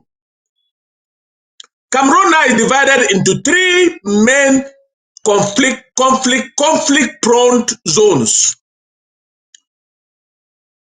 You have the Betis of the Unga Iboko extraction, the Bulus, Betis of the Bulu extraction, and the northern part of Cameroon. There is a chance of chaos and outright civil war brewing in La République du Cameroon. And we need to understand what is going on there so that we can take the proper measures not to be caught in that match, not to be caught in the chaos that is going to ensure in La République du Cameroon. We have to be alert and prepare consequently. That is my take.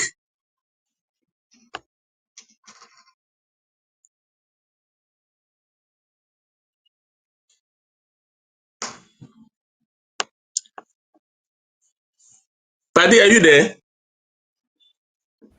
I'm very there. I was just putting some things at the back end. But Mbeseha, please.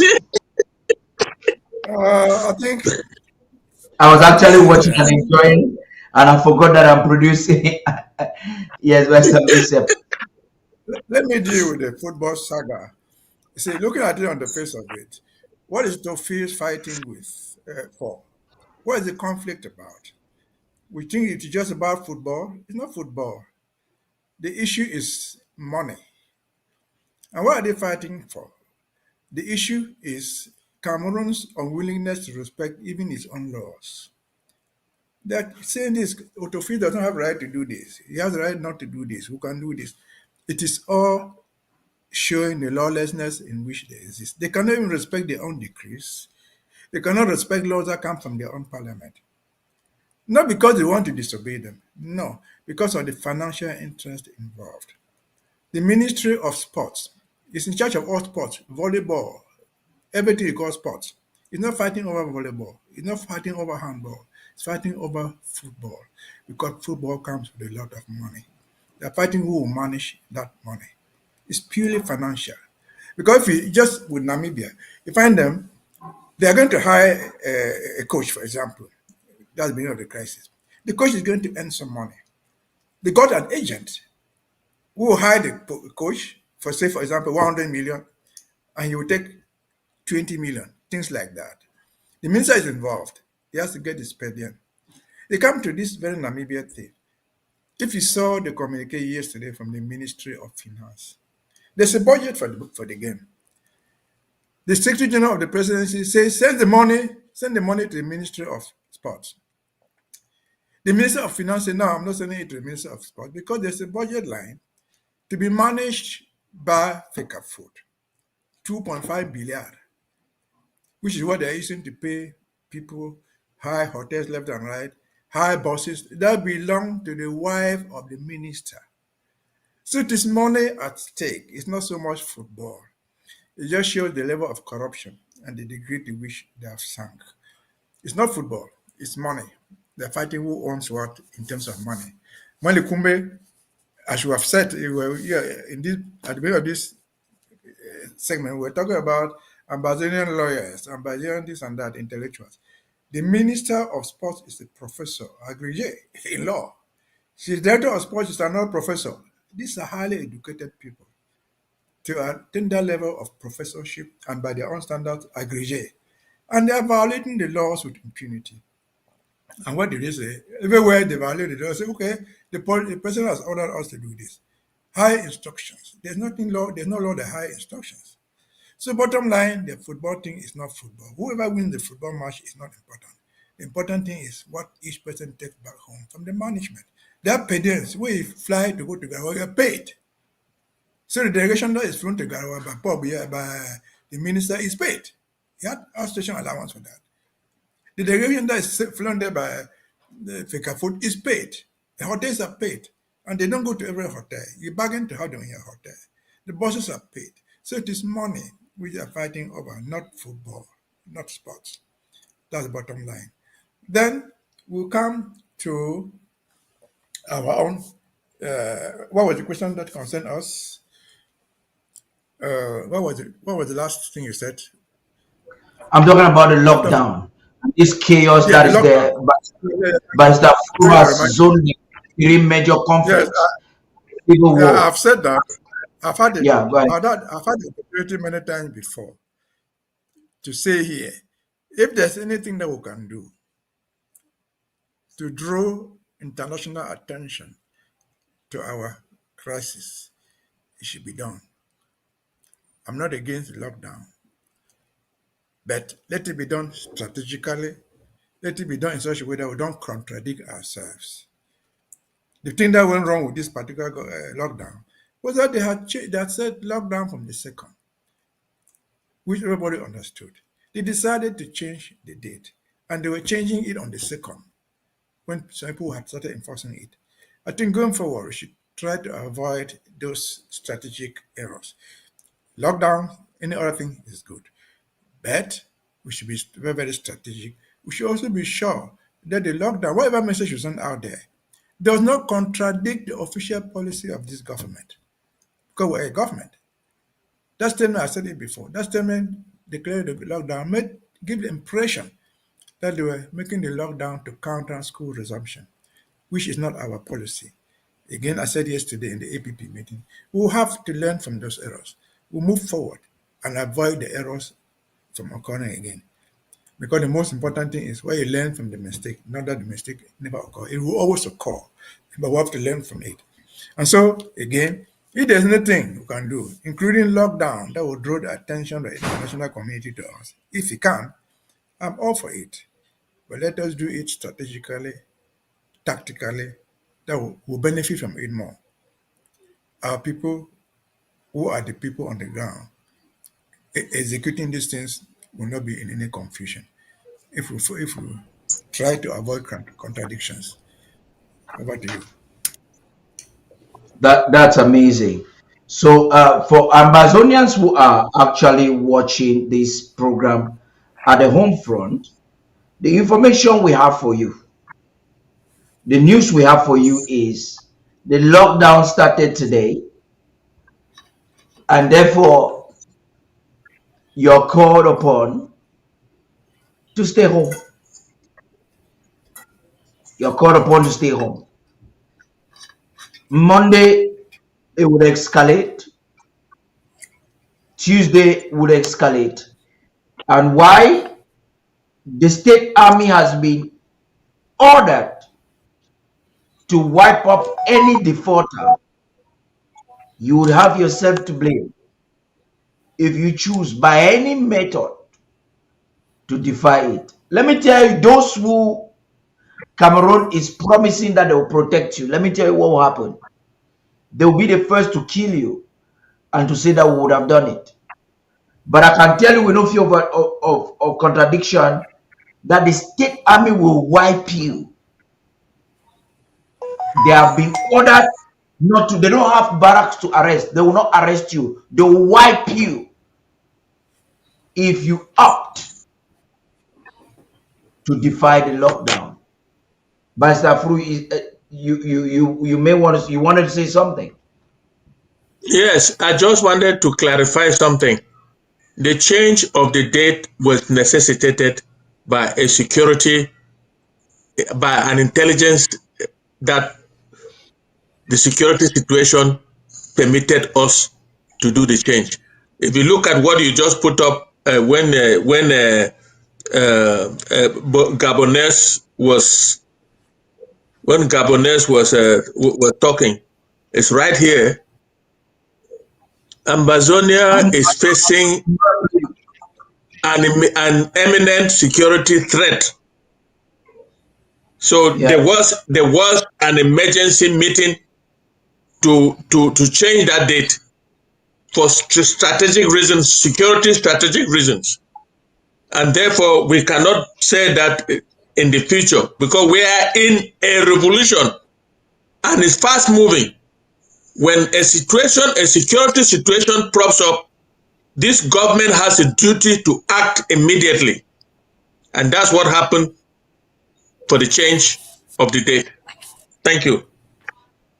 Yeah, you know, the draft has just ended. We're back into a new phase.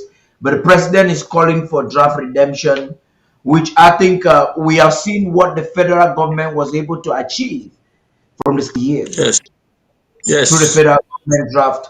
So the lockdown enforcement and why Cameroon is trying to tell the General Assembly that normalcy has returned, and we are telling them no, it hasn't. You have to understand that your resources will have a lot to do in this enablement.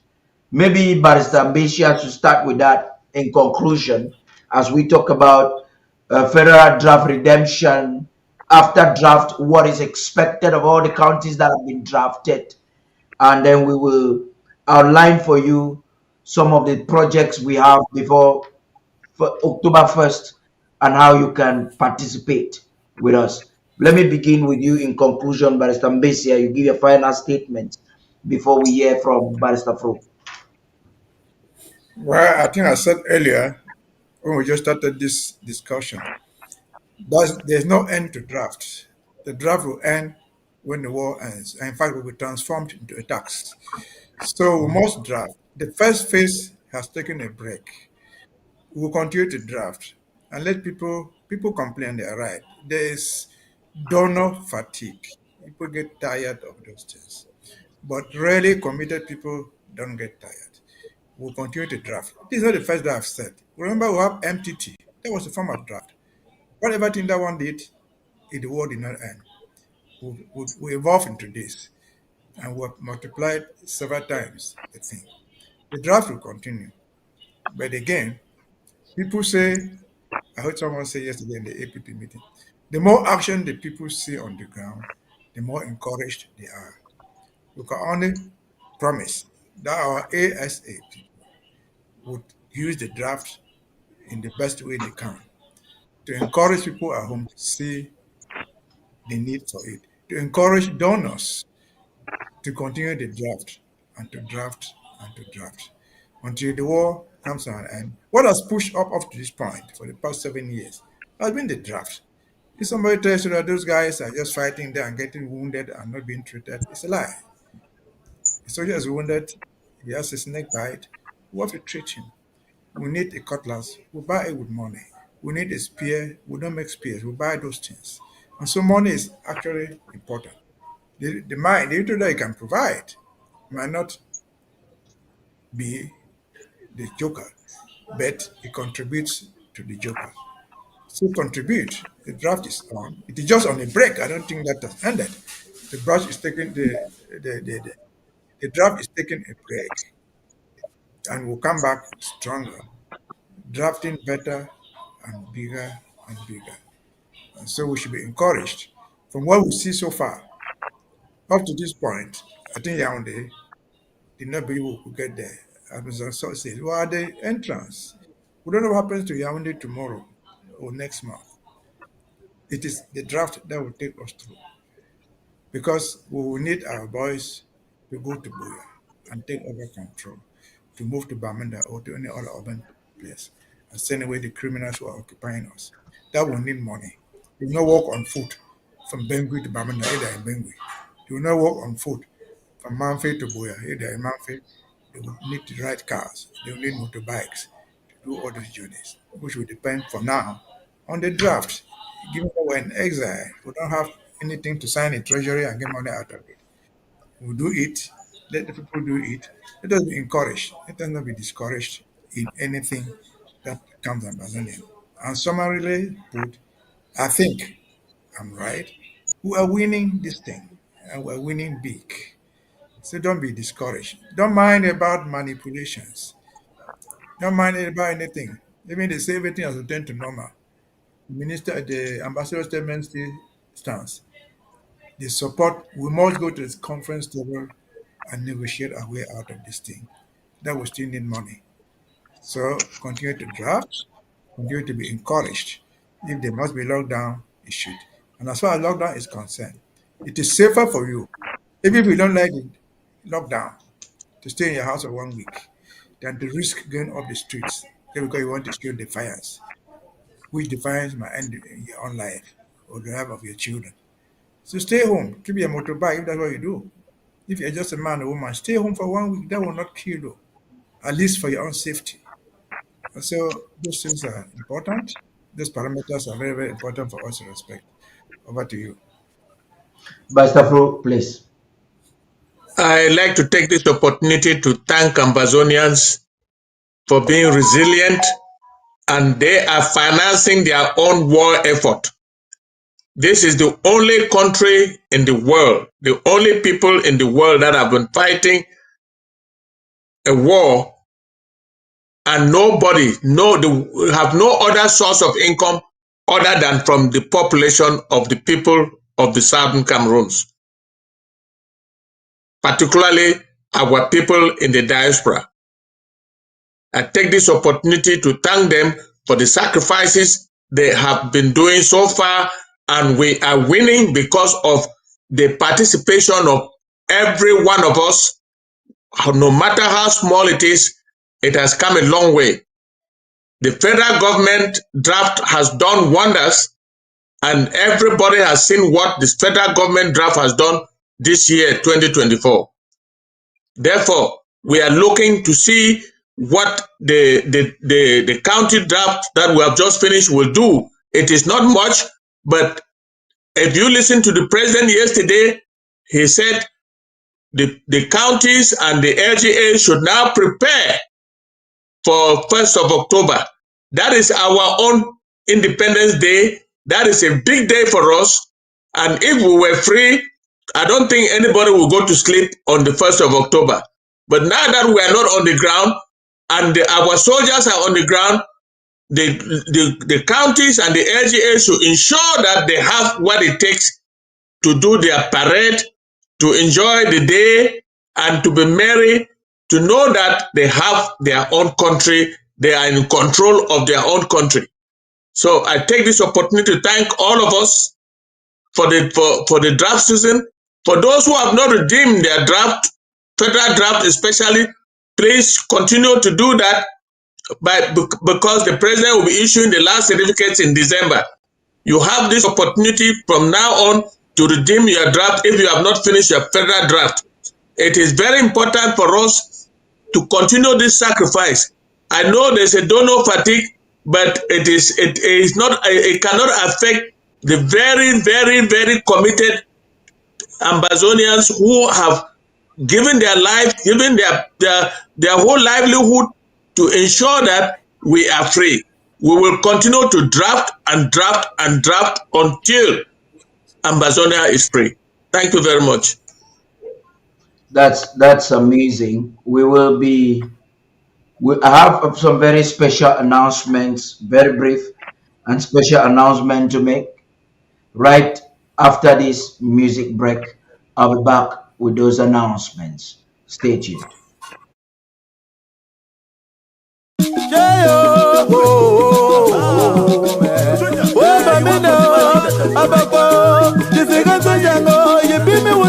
be me la la la la.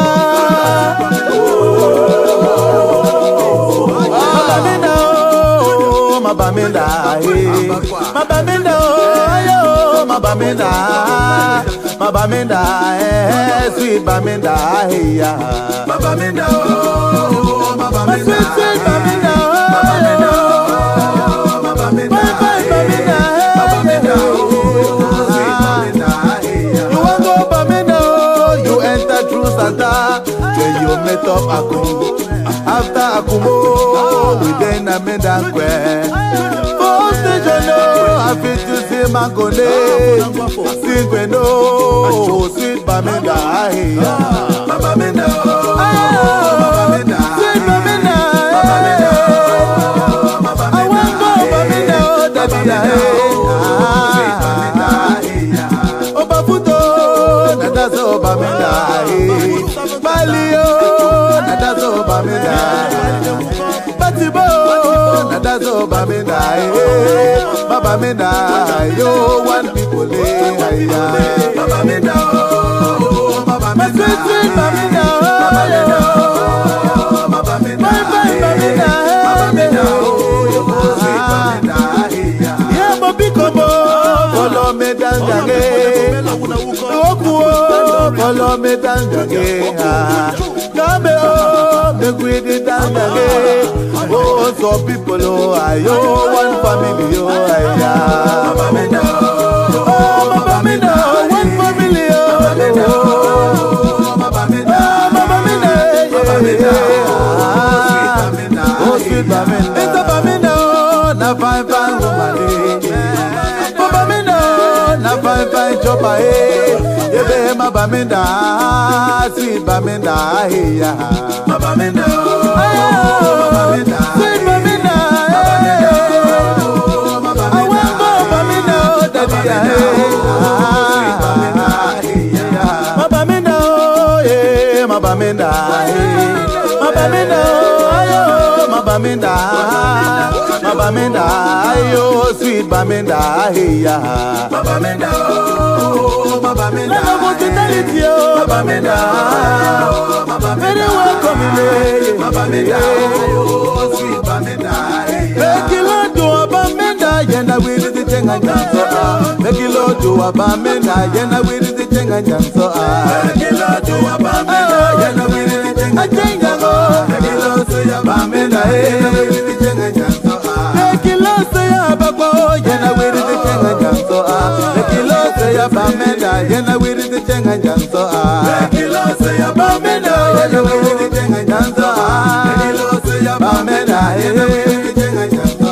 Then Batio, Batio, Batio, one to Batia, watching Janga. Oh, the Batio, Batia, watching. Benjamin, you're turning, you're turning, one to Batia, watching Janga. Batio,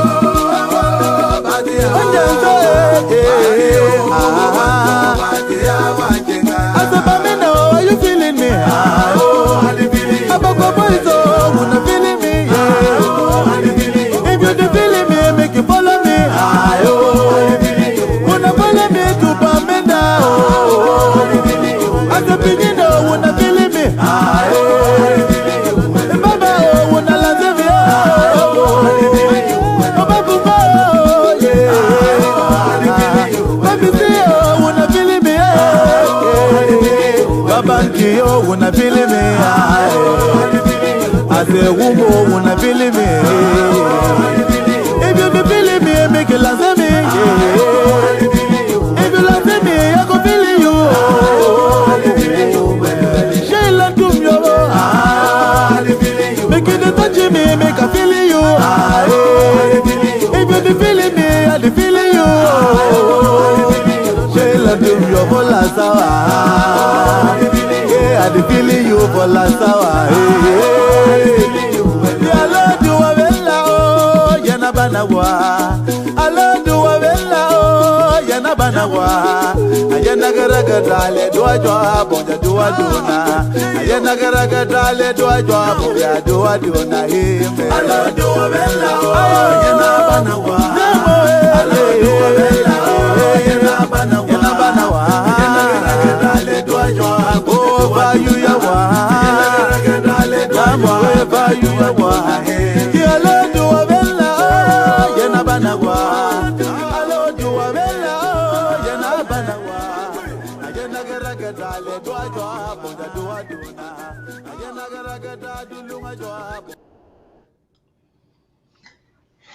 So for those watching us in Bamenda, if you're feeling me, give it up. Lockdown period, we're going to have a series of Nigerian movies. We'll be playing movies and some documentaries, Southern Cameroonian documentaries. Starting Monday, there's a special series of Nigerian movies and some other very interesting movies we'll be watching. So the programs on ABC Amba TV will be customized to be very interesting for those who will be at home, sit at home, tune into ABC Amba Television and watch it. And I can tell you, you will have the blast of everything you want to know. Those who will be watching us from the home front, you could make some requests and we'll consider it with programming to see how we can make your lockdown period interesting. It's going to be about a week of a total lockdown. We want to believe that by now you would have stocked your homes with some foodstuffs. It's challenging, but you have to do it. It's challenging, but it is expedient. We cannot not do it.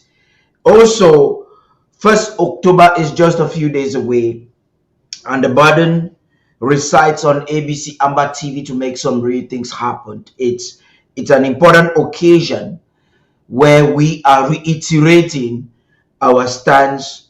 We are celebrating our identity and sovereignty as a people. And it is always an occasion where we come together to make it big. We'll be having the first press conference. That should be just before or immediately after 1st October, but we are considering it to be just before. And this calls for general public involvement.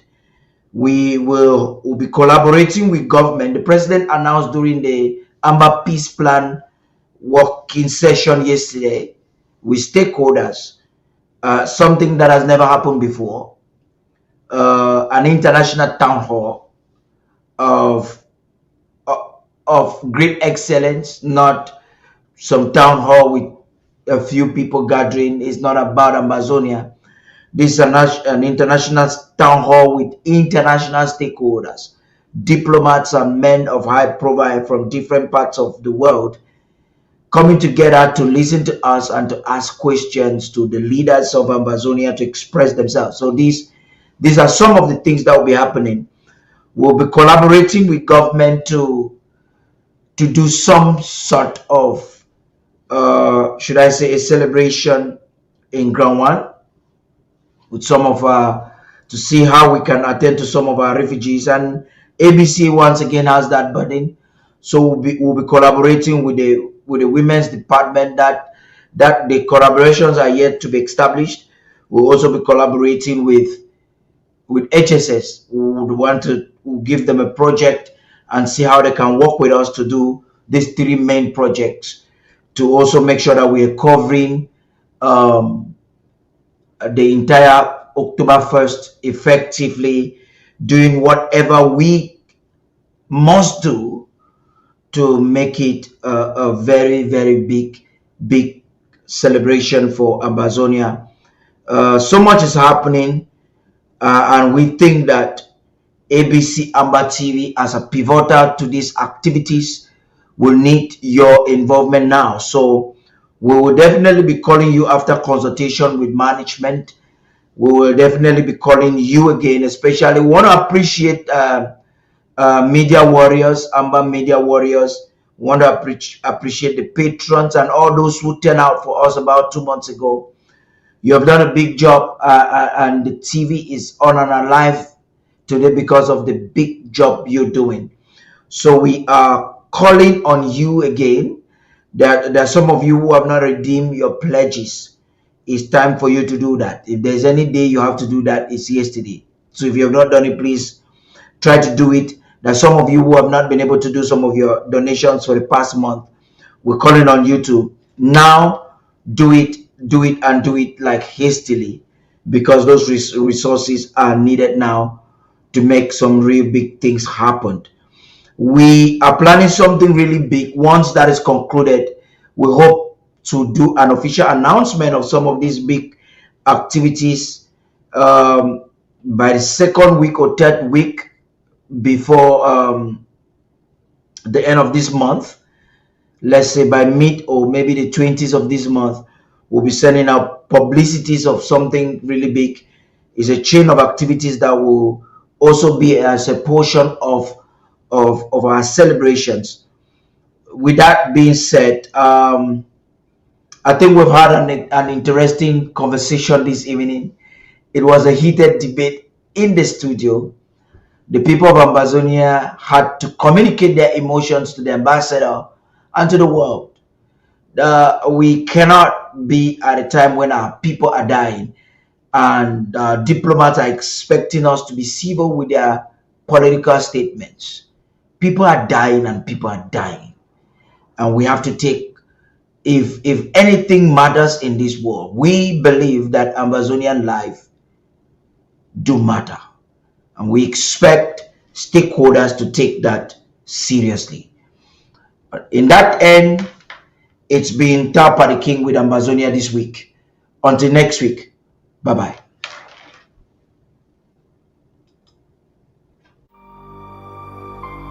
Stand with Ambazonia. Empower ABC Amba TV. We are calling on Ambazonians around the world to unite and uplift ABC Amba TV, Ambazonian Broadcasting Corporation. In this critical time of war, ensuring the station's survival is more important than ever. But what does ABC Amba TV truly represent for Ambazonia?